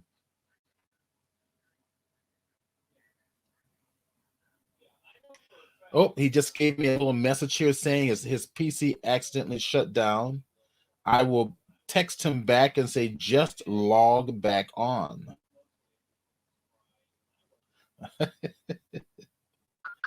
All right, so he's getting back. We should see him back anytime now. So what do you guys think? Brilliant so far? Okay, so Andy Nichols 62 says brilliant so far. I'm glad you're really enjoying it. It's a lot to learn, isn't it? Once you start to understand, and now I do a beginning level Photoshop class as well for those of you who feel like they've never taken a class in Photoshop, but you know a little bit about it, but you never really got to understand the whole thing. I do also a 5-week class, but I also do a 5-week intermediate class, right? So I'm going to actually go grab that link, and I'll talk about that a little bit until he should be coming back anytime now. So it's a 5-week intermediate photography class. Now this class, Photoshop class, this class is the intermediate Photoshop with the Wacom tablet. So it's designed for people who already have a basic knowledge of Photoshop and or have taken my beginning class or another beginning class somewhere else, and they really want to jump into taking their skills to the next level.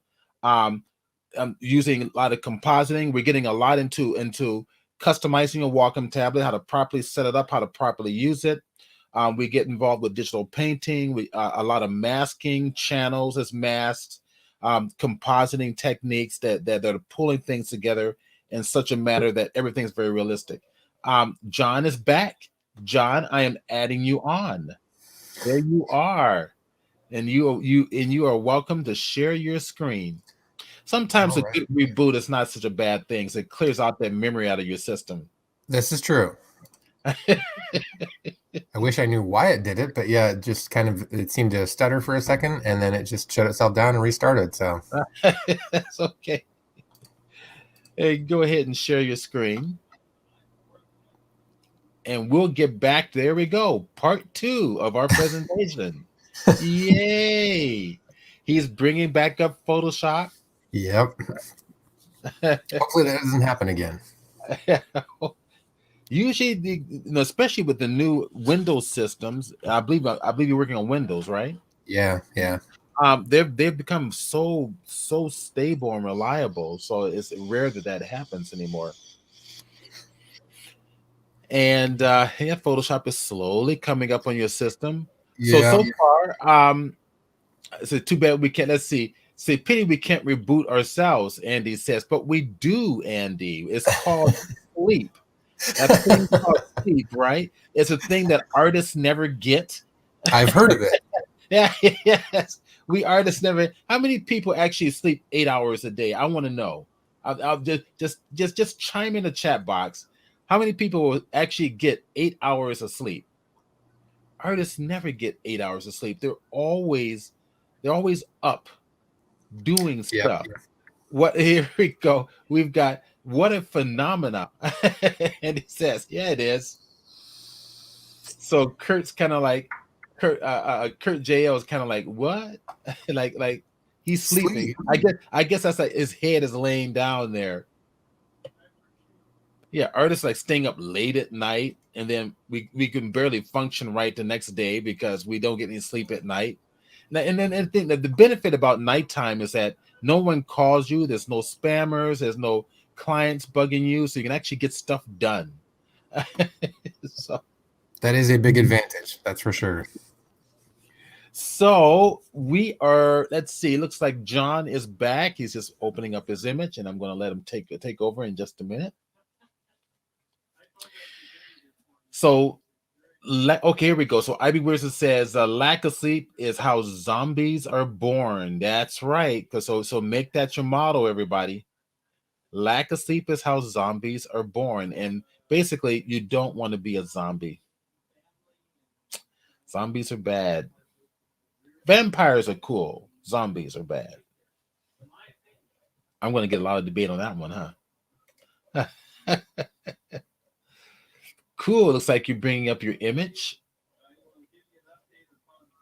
I was thinking about coming up. And let's see. We don't see Photoshop up yet. So Okay. Go ahead and open up Photoshop. There it is. Photoshop is there. Okay, good. All right. So I'm going to stop talking and I'm going to let you take it away. All right. So I was going to try and load a lot of these images into Photoshop, and apparently that might have been part of the problem. I don't know if it was just too much at once or what the deal was. You know what? I know what the problem is. Yeah? You were trying to load this through your browser? No, I was trying to load it up in Photoshop. Oh, this is through Photoshop. Okay, gotcha. For some reason, it looked like your browser. Oh, yeah, it's similar to the Windows setup. Okay. Just do one at a time. Yeah. So these are all the individual images I was going to bring in to show the Kraken bottle product photography shot. And it looks like it's not going to work to load them all up in Photoshop. So I'm just going to go through the folder itself and just show the different images. This is the main or the star image that I wanted to make sure to get on the table. It's a pretty simple setup. I've just got a black cardboard background and then a glass TV entertainment center piece of glass that's just super black and really nice and reflective that I have for the base for it to sit on. And then I get them all set up how I want to have everything in the shot, and then set up lights and stuff on the side. And then I would go through and I would take, these are all the main images that I kept, but I shot probably a good 40 to 50 shots, just varying different levels of smoke, varying different focus depths for the image. And some of it was just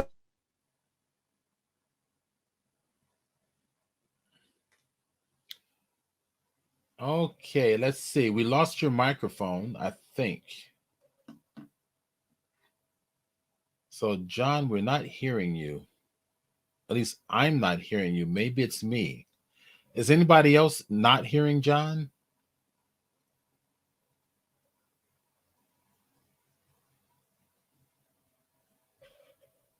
Interesting.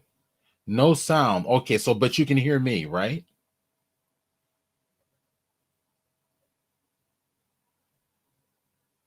Okay, has he frozen? I think he has. Can you hear me? Yes, you can. Okay.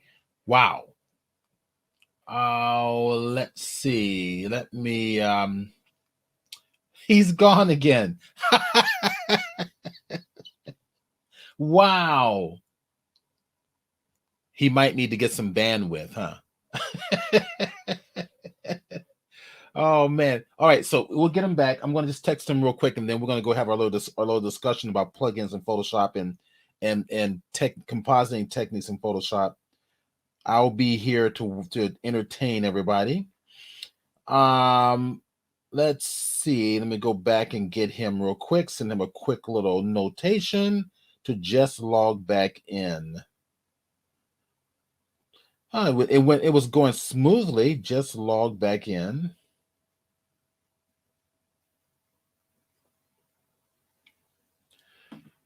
And I'm starting to get suspicious that maybe here I'm going to add this to stream. I'm going to add that is me. Cool. So we had some people. There was one plugin in Photoshop I thought I would recommend everybody. In fact, you guys get a discount. So it's Skylum, and Skylum makes several plugins of Photoshop that are very, very cool. And you guys, I'm going to give you guys the Skylum discount code.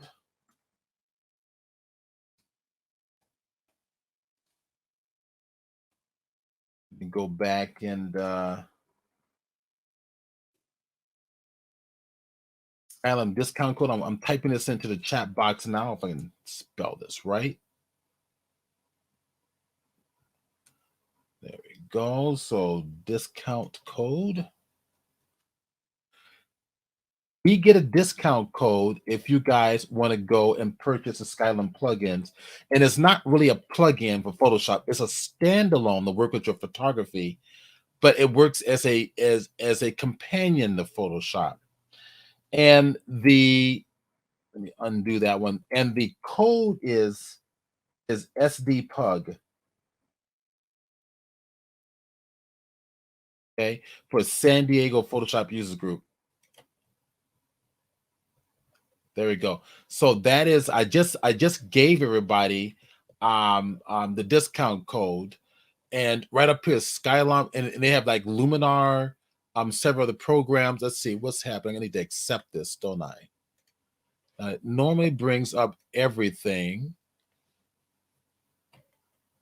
Skylum is a Ukrainian company, unfortunately. Unfortunately, with what's going on in the Ukraine right now, these are the Ukraines.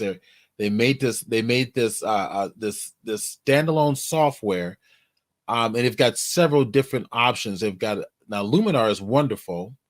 You can do a free download as well, but it is kind of like Adobe Camera Raw on steroids, right? It has a lot more features than Adobe Camera Raw. Works a lot with portraits, nature, all different styles of photography, and it's very, very cool. So just to kind of bring that to everybody's attention, you might want to come and check out Skylum. And if there was another one they used to have, I think it did only black and white. And let me see if they've got a product list up here. They got Luminar Neo. Let me kind of click on that one there. And it looks like this one, yeah, this is the black and white. Is this the black and white? It might be. This may be the black and white one. I'm forgetting. But it addresses all different genres of photography, from star photography, astrophotography, to nature, to landscape, to portraiture, to weddings, to compositing. It does everything. It's very, very cool. And then don't forget SDPUG for San Diego Photoshop Users Group is your code that you use. I just put it into the chat. And I'll do it again for your convenience. It's very, very good software. I think you're gonna love it. You can hear but not see. Oh, did my screen get shut down? Stop. Let me do it again. Let me share screen again. Share screen here. There we go. Can you see me now?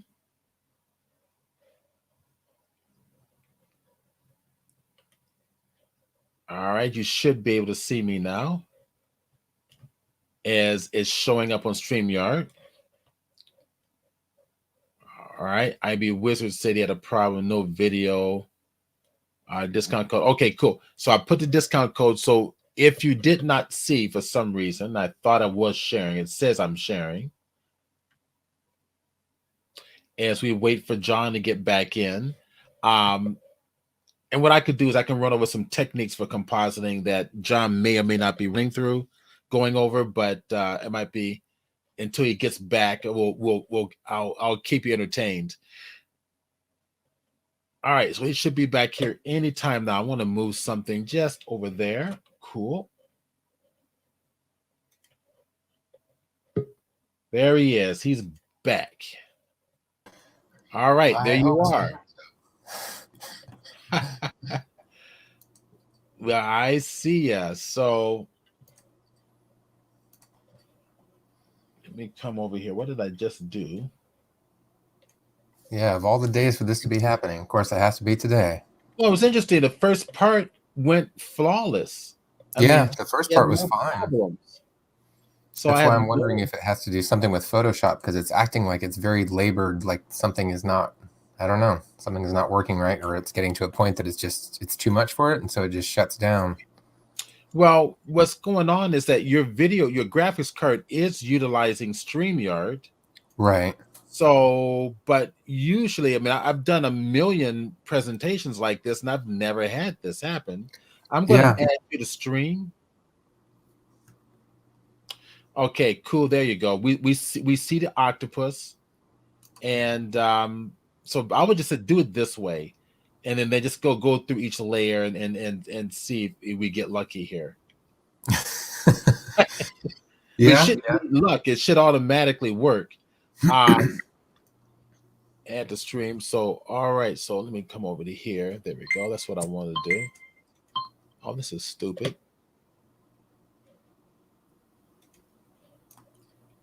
That was me turn off my sound on Twitch. Cool.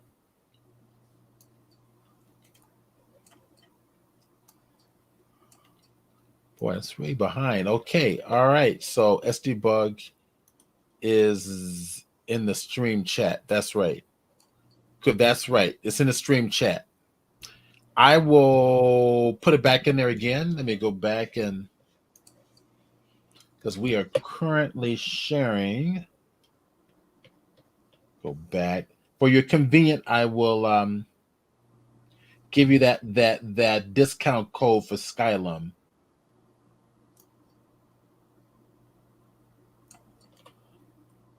Okay, and there we go. Oh, there we go. That's for Skylum. Very, very cool. All right, so everybody seeing us okay? Just give me a yes in the chat if you can.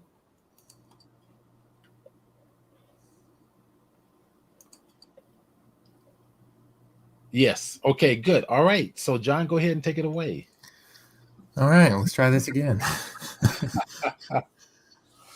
So the images that we're going to walk through, I was going to walk through the individual shots of the bottle itself, and I probably took about 10 shots that I really liked, and then from there I just, as a personal preference, I guess, I just kind of whittled down which ones work and which ones don't. Once I was done shooting the bottle itself, I removed that from the area, and I had individual tentacles from the octopus.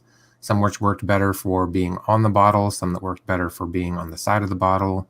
And I just took individual pictures with the same light setup, the same field of focus, depth of focus.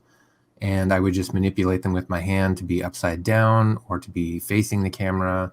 Just got a bunch of different options for tentacles because I knew what I wanted in my head for the most part, but I didn't want to eliminate, possible ideas that might come up while I was editing or shooting.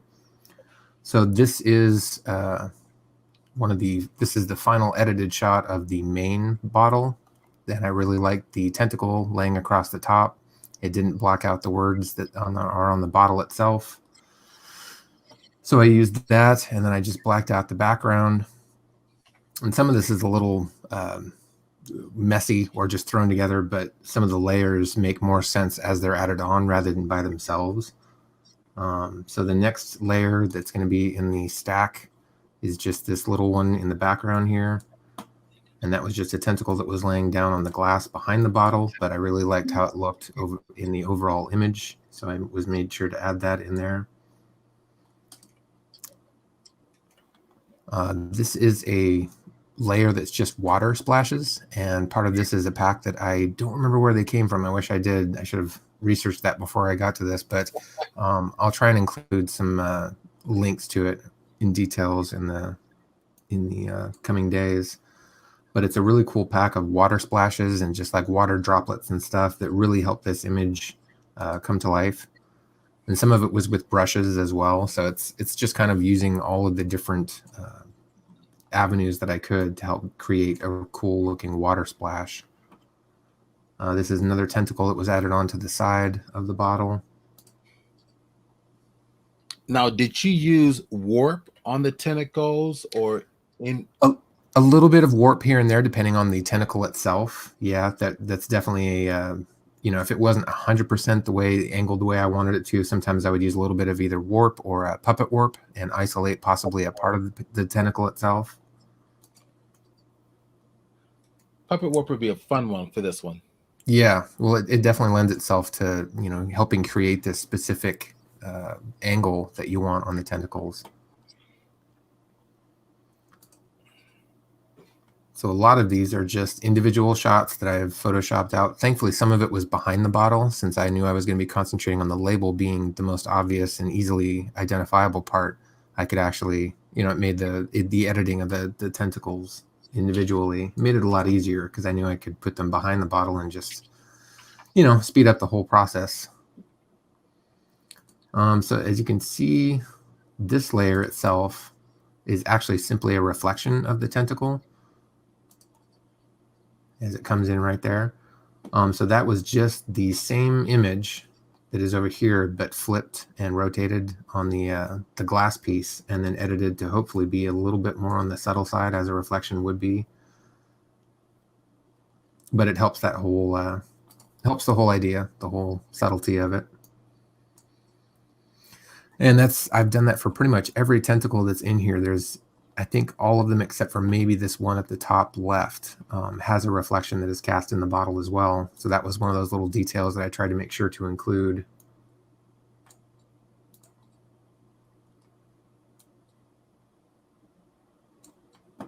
And then it's just building layer by layer, pulling in, in the next tentacle that I think works really well. And sometimes it would be, 5 to 10 minutes. And I'd be like, no, that's just not working. It doesn't make sense there. It doesn't, either the lighting doesn't look right or that particular tentacle wasn't shaping up the way I was hoping it would.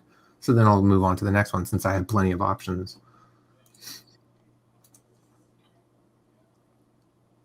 I think that big tentacle at the bottom, I don't remember if I kept that in the final image or not, but I'll just keep going with the stack.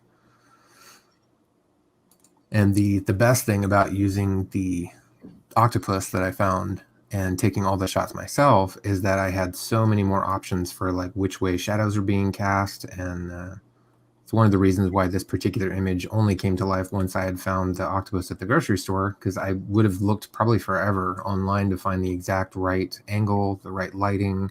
And sometimes it's just resolution. You might find a really good image online, but it's just not up to the same resolution that you were working with.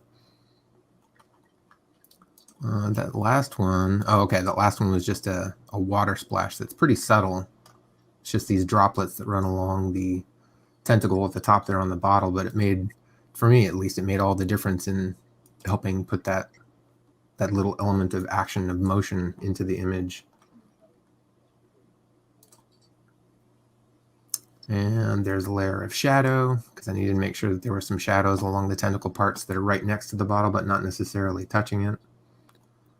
And some of that's just standing back and looking at your image for a while and figuring out where you want the shadows to be and what works for the lighting that already exists as well. So that's another one of the splash layers that just got added. You can see all the droplets over here. The tentacle itself already kind of had a wet surface, so it worked really well for that. But I knew I wanted, spraying water and little droplets and things flying off of it as if it was reaching out and grabbing right as the picture was taken.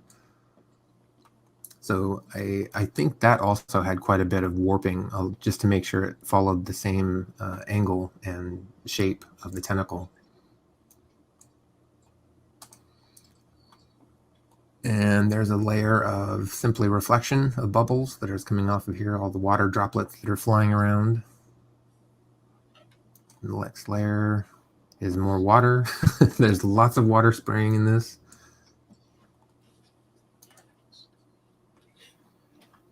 Yeah, so that layer up there.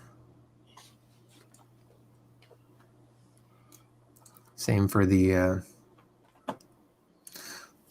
tentacle on the right side. This one I just had to follow the body, the general shape of the tentacle, and try and get the water droplets to match so that it reacted to the motion. You might want to talk about the masks and how you're utilizing the masks so that you're getting the effects that you want with the bottle coming through. Right. So the individual layers of tentacles, once they're shot, thankfully I shot them on a black background, so it made the masking a little bit easier. All of them kind of require, it has to be time involved. Like you have to sit down and just be like, all right, this is, a heavy project, but they all need to be masked out so that they can be on their own individual layers. And that way you can move foreground to background as well and not have, big blocks of black around your images. I find that masking is one of those things I can do a lot easier than some people just because I have a Wacom monitor. So I just draw right on it and it makes it so much more efficient than trying to use a mouse. I used to use a mouse back in the original days, and it was just so counterproductive to what I felt I should be doing as far as using an actual pen. Once I got the Wacom monitor and I can actually draw on the screen, it just sped up the whole process and makes everything feel a lot more organic, I guess. So you're using the Cintiq, which is the actual monitor you're drawing and painting on. Yes. So the same monitor that I see the image on, I can actually draw on with a pen, and it's basically just like a giant drawing pad, but it's digital. So it helps make my process a lot easier, and it just, I don't know, everything about it seems much more intuitive than trying to draw on a pad or something to the left or the right of the screen. So if anybody has a Wacom Cintiq, then it might be the intermediate Photoshop with the Wacom tablet class is going to be for you. Yeah, sort of. Generally the same thing. I've got a friend who actually loves using the tablet on the side, like the little drawing tablet, and he just looks at the screen and he's gotten to the point that he doesn't have to look at his hand anymore. He just knows where he wants to go on the tablet, and it looks like it really works for him, but I haven't actually tried that yet.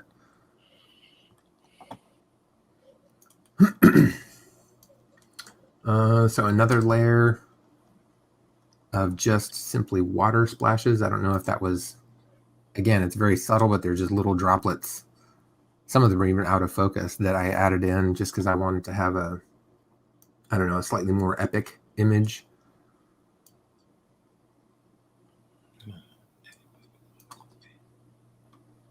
And there's another layer of spray. You can see all the little tiny bubbles and little droplets up here.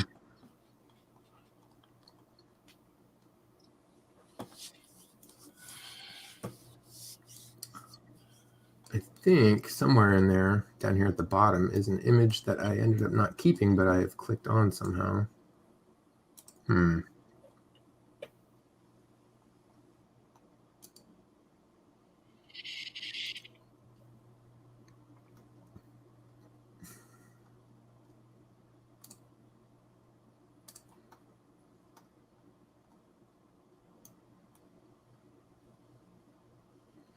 As far as editing the image, probably took, I want to say this is probably a 4-hour edit, somewhere close to it, just after isolating all the different tentacles and trying to make the reflections line up. There was a lot of different parts, a lot of different elements, and I kept building and building until I got to a lot closer to what I was seeing in my head.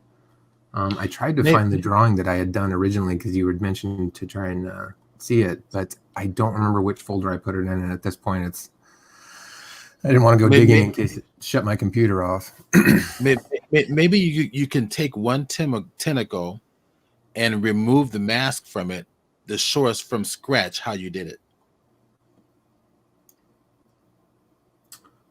I might actually be able to open up. I'm going to try one image, see if that works. Are we running the risk of? I don't know, honestly. Because you have the tentacles. You have the tentacles already there in layers with the mask. Just delete the mask, right? That's true. Yeah, your mask. Just delete the mask and I guess or it wouldn't be duplicate the layer. Or duplicate the layers so you don't mess up your original, and just delete the mask off the duplicate.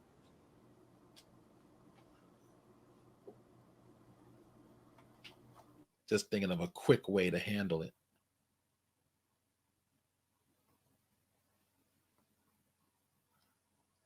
So I see your gloves on with the tentacle.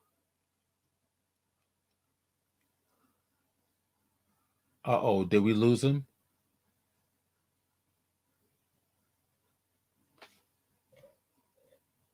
Oh, hope we didn't lose him.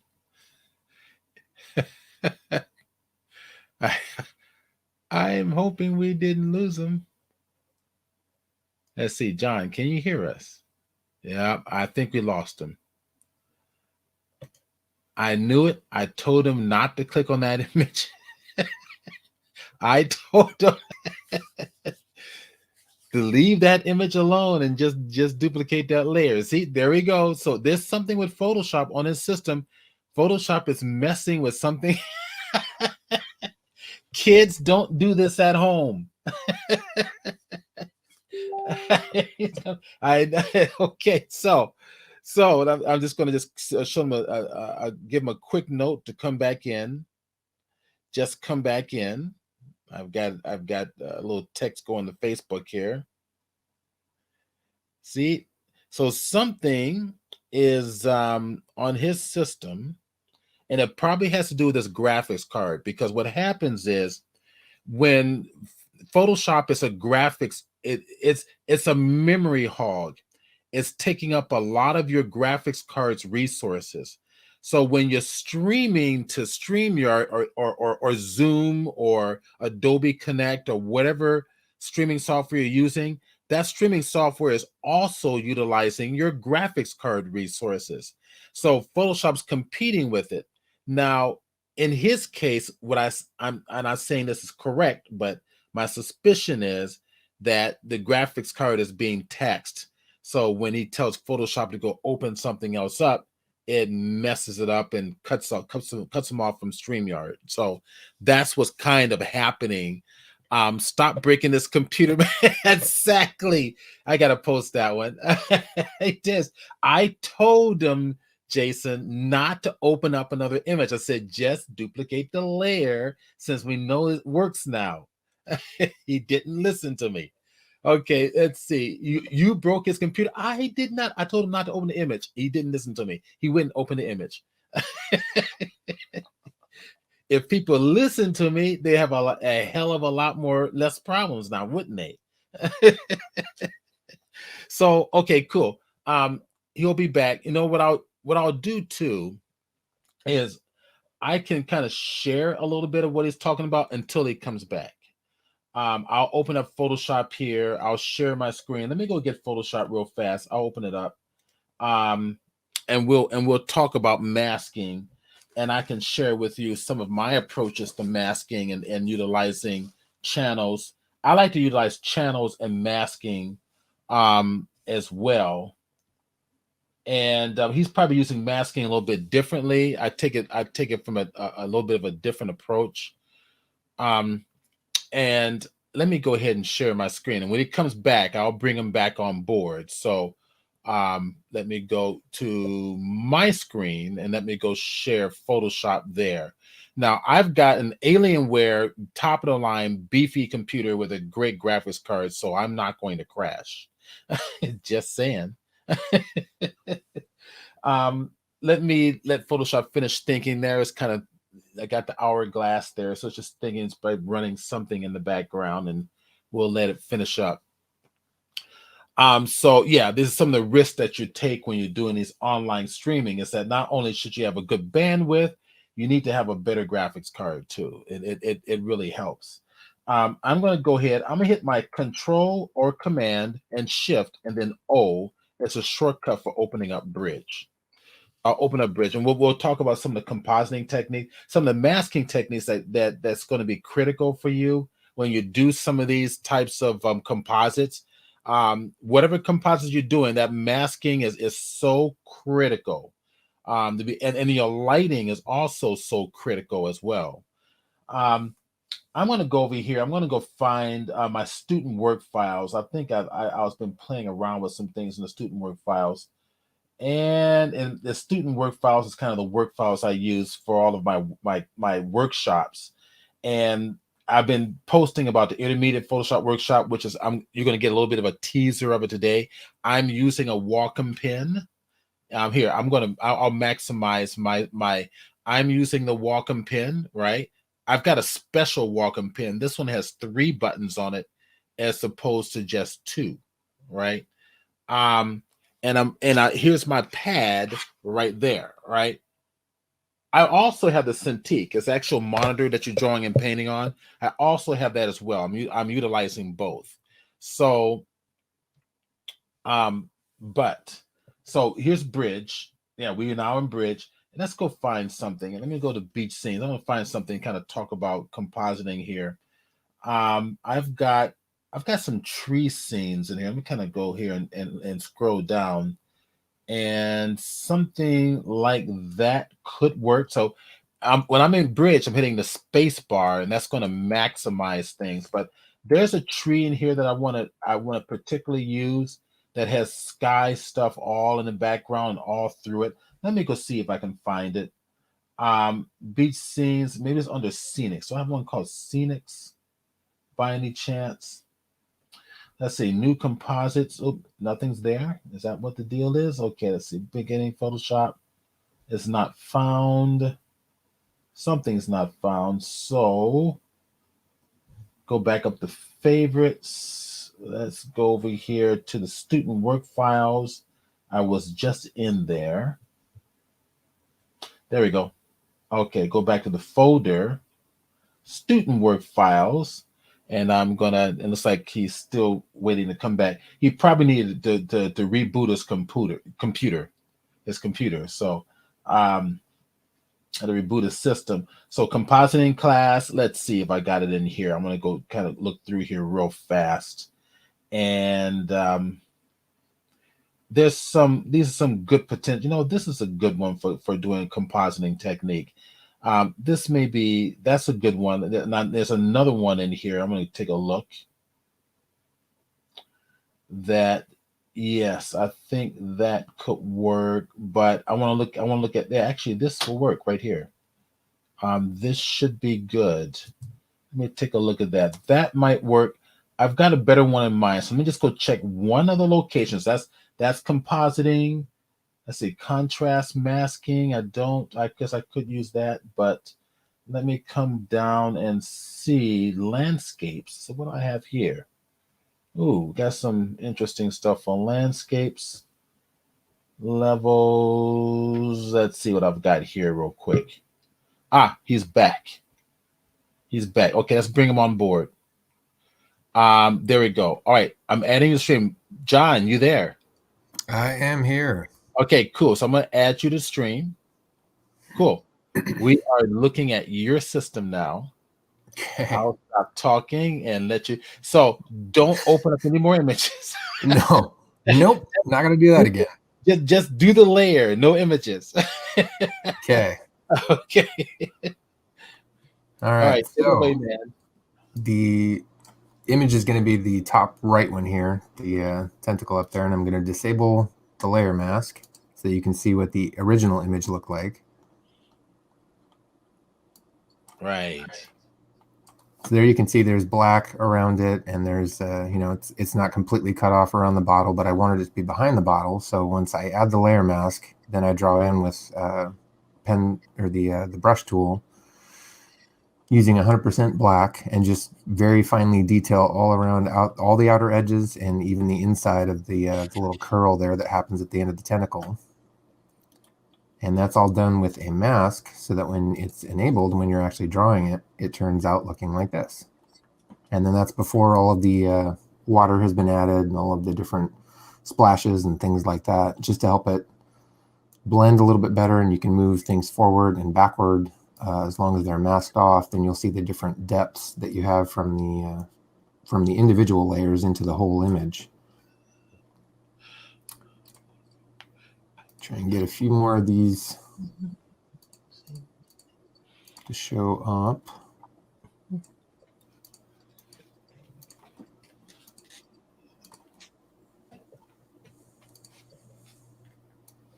One of the things I've noticed with doing an image like this that has a lot of moving parts, a lot of individual layers, is that I will sometimes add 2 or 3 layers of digital shadow. I don't think I did that with this one, but it does help a lot if you want to isolate one in particular tentacle and have a shadow just on it. I will add that in. And obviously it's to taste. It's, whatever you feel looks the best. Seems like I'm missing a layer here.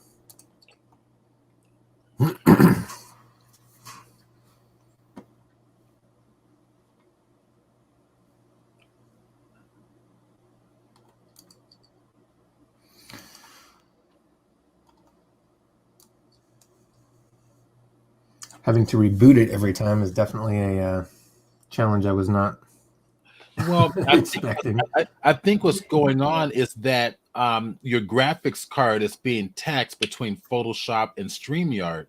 So when you go open it, when you go open up another image, it has to use more of the graphics card's resources, and it messes it up. It shuts it down. If we weren't streaming on StreamYard, you wouldn't have that problem at all. Yeah, that's probably why it's never today that it's doing it. Right. Well, it's a good thing to keep in mind as far as, because the other images that we were going through earlier, I wasn't opening them in Photoshop, so I think that's what it is. Right. But yeah, one of the other interesting layers that I added is this last one, and it's just a color tint.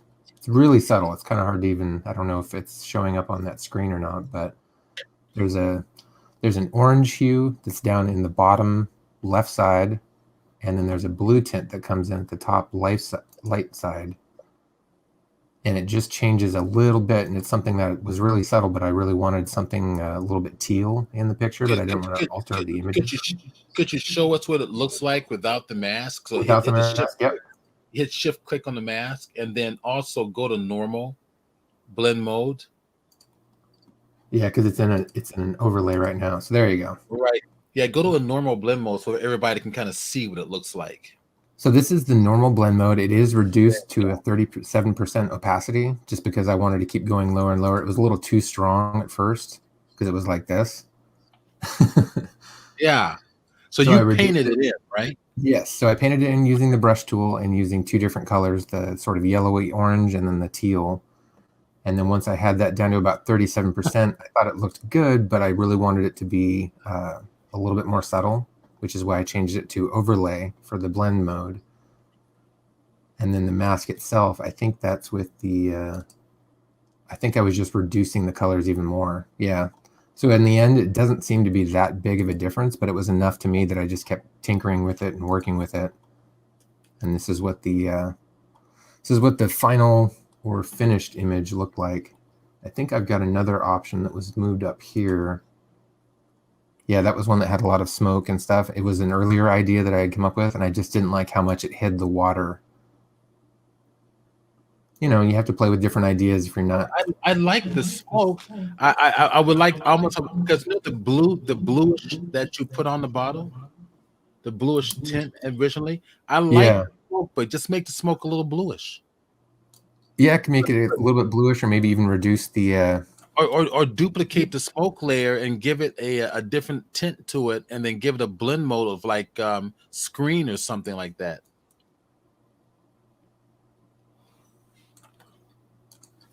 Yeah, there's a lot of different things you can do, and obviously I could probably make 15 different versions of this bottle image. It was just one that I had tinkered with a little bit on the first run, I guess, first pass. Yeah. and I didn't like it enough to stick with it. So I went in a different direction with just trying to make sure it was a really clean, clear, crisp image. Okay. But yeah, obviously the smoke and the fog type image, I use that in a lot of the product stuff. I just really like that aesthetic to it. But with this one, it just kind of seemed like with that and all of the splashing and the water and the tentacles and such, might have just been a little bit too much for me at the time.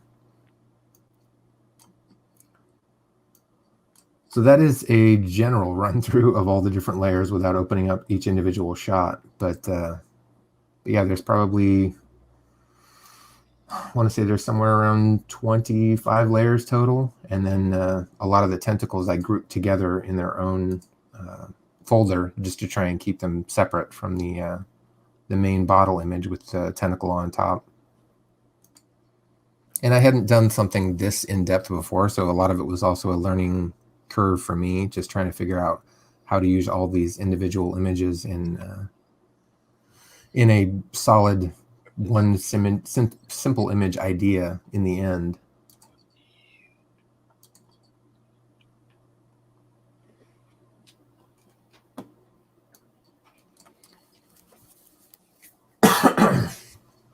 You know, I have this firm belief that our job. I got an echo back there. Is Twitch turned on? Twitch sound turned on. There we go. So I have this firm belief that our job in terms of photographers or photographic artists is not to represent what the camera sees, but to represent our unique vision. And this is a great example of that concept.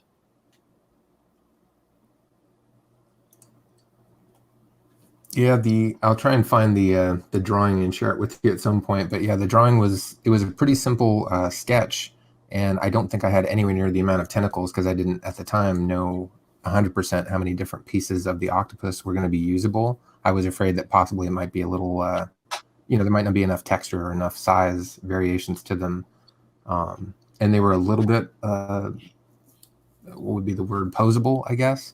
But not to the extent that I was hoping they would be. So I kind of had to work with the 5 or 6 pieces that were in the little food tray.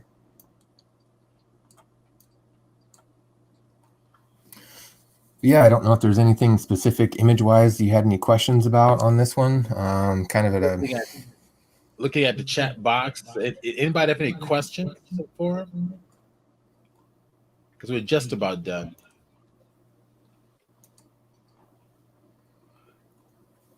I determined after the second time it shut down, I will be making a full-length video on the editing of this particular image at some point, because I really wanted to demonstrate a lot more of what the individual layers do and how to rotate certain things so they mash up a little bit better with the bottle. So at some point, I will try and make that as a apology video, basically, for this.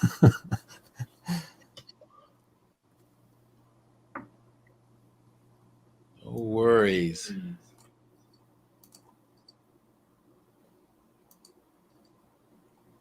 All right, I'm not seeing any questions from the audience.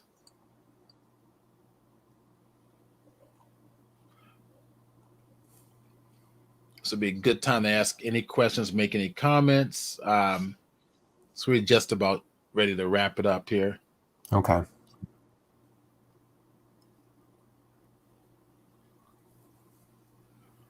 All right, I'm not.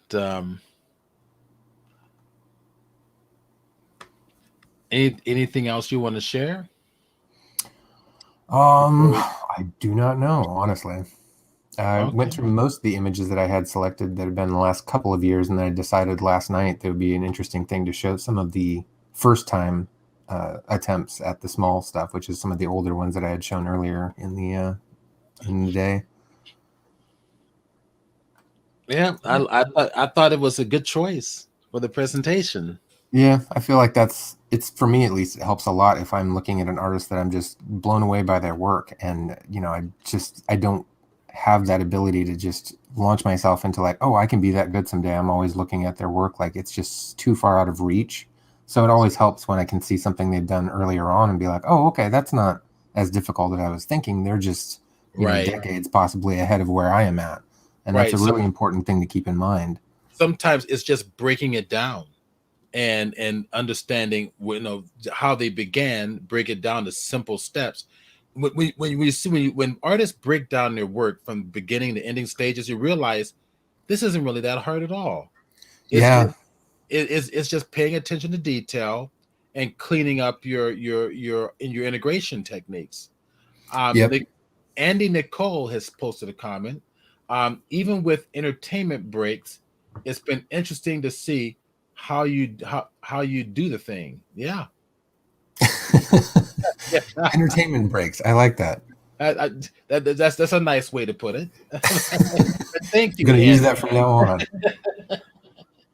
Yeah, I think they're the most common thing that I get either asked or just a comment on a picture is from people who have either just started or maybe have like a year or two and they haven't really gone too far into photo manipulation. They're still just editing, the generic or not generic, but they're just editing their photos using Photoshop to sharpen or to highlight things, and they aren't actually working with multiple layers. The most common thing they have is just they feel like it's just too out of reach. It's too difficult for them to do something as simple as what I've done, earlier on in the images. And I try and tell them that it's not that difficult. It's just, I guess it's just taking that first step and trying to use a couple of different layers and then trying to make them work into a finished image. And it's just time and practice. That's really all it comes down to. And it does, and it really helps to get the basics of Photoshop down, which is why I do these workshops. So I want people to be able to be artists. Right. The way I teach any of my workshops, whether it's beginning, intermediate, or advanced Photoshop classes, um, I need people to understand the program so they can work like a painter, intuitively laying down pigments to canvas, creating your vision. I'm interested in that you're an artist, not tips and tricks you can get off the internet anywhere. You don't need me to teach you a bunch of tips and tricks. You need me to teach you to understand the program intrinsically from the core so that you can start so that you are not hampered with any technical issues. Yeah. Now Kurt, I had a comment. Beautiful work, great conceptual efforts, helpful to learn techniques. Right. Agreed. Yes. Seth Meyer just posted. Great job, John. Looking forward to seeing where your work takes you. And Seth is a pretty good artist with Photoshop. Good photography and Photoshop artist. So good. That's a nice compliment there. Awesome. Thank you. Yeah, it takes time and it takes patience. But Yes. once you learn the foundation, when you agree, once you learn the foundation of Photoshop, now it's just a matter of just being patient, sitting down, thinking about what you're doing, and thinking about ways to make it happy. So Andy just posted something. He says, we at first started compositing. At first he started compositing. I was nervous asking experts like yourself how to do something. But after a while, I found everyone is always helpful, including yourself, John. Yeah. Hey guys, just so that you are, if you're not aware, I'm assuming most people have got here. It's got the messages through Facebook and or our mailing list. I'm going to put the link for the Photoshop users group on Facebook. It's really a lot of people on there are really, really helpful. John is on there religiously, posting things and asking questions. So I'm putting the link to the Facebook on Photoshop users group. Go there and become a member. It's free and you get to see you get to be inspired. There we go, there's the link. You get to be inspired by what other people are doing. The best way to perfect your skills is to look at good art. That Yes. means I'm deadly serious about this. I'm going to turn my picture on while I'm talking to everybody. Go and look at good art. A musician masters his instrument because he listens, right, to good music.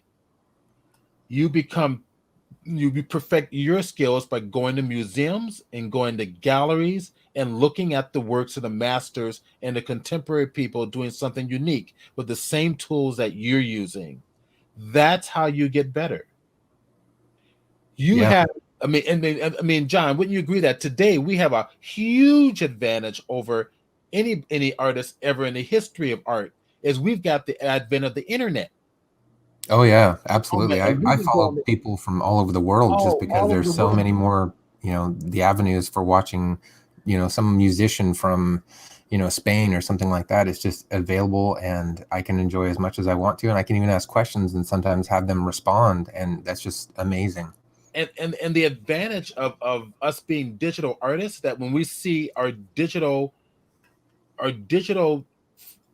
art piece in a digital monitor through the internet, we're seeing its originality, Yeah. Yeah. right? Right. And we're So learning as long as we're open to it. We're learning all kinds of things every day, even if we're not necessarily aware of it.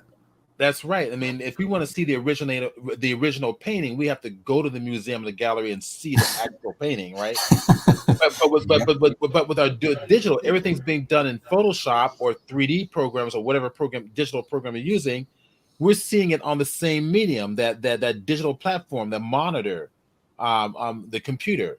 So we have a huge advantage Yeah. in terms of being inspired by other artists and learning from them. It's just, and the education is just incredible. YouTube, Twitch, um, and now there's other platforms like Behance from Adobe.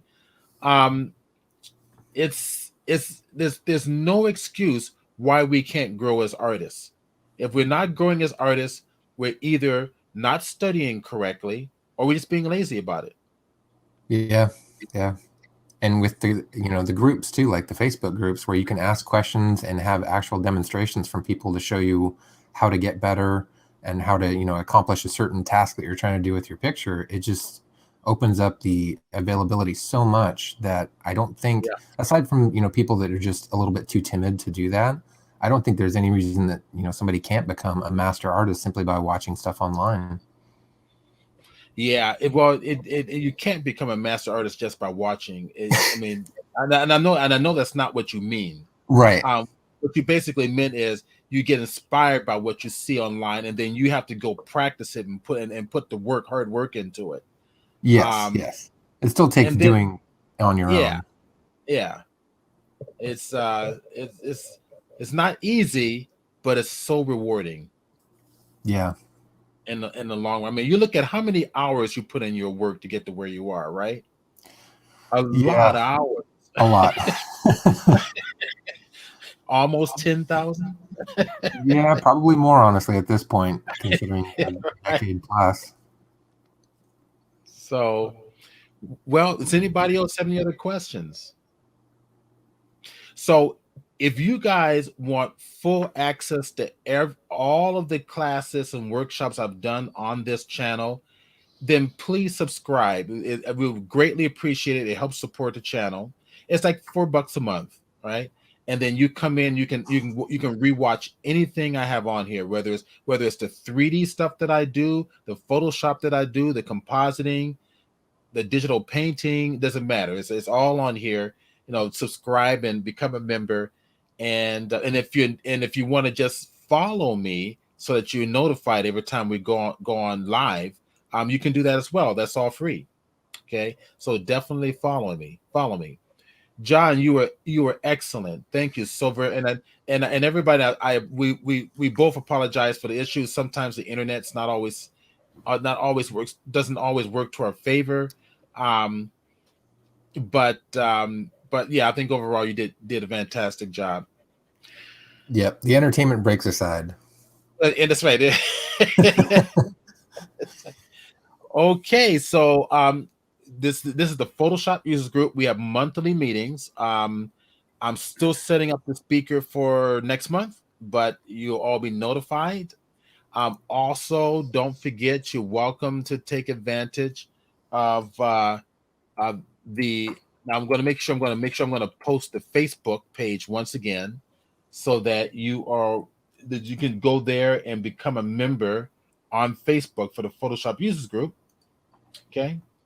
And then don't forget about the 5-week intermediate class, Photoshop class. If you really want to you really want to take your skills to the next level, and really start creating from your heart and from your soul, then do the 5-week intermediate Photoshop class. You won't regret. You will not regret it.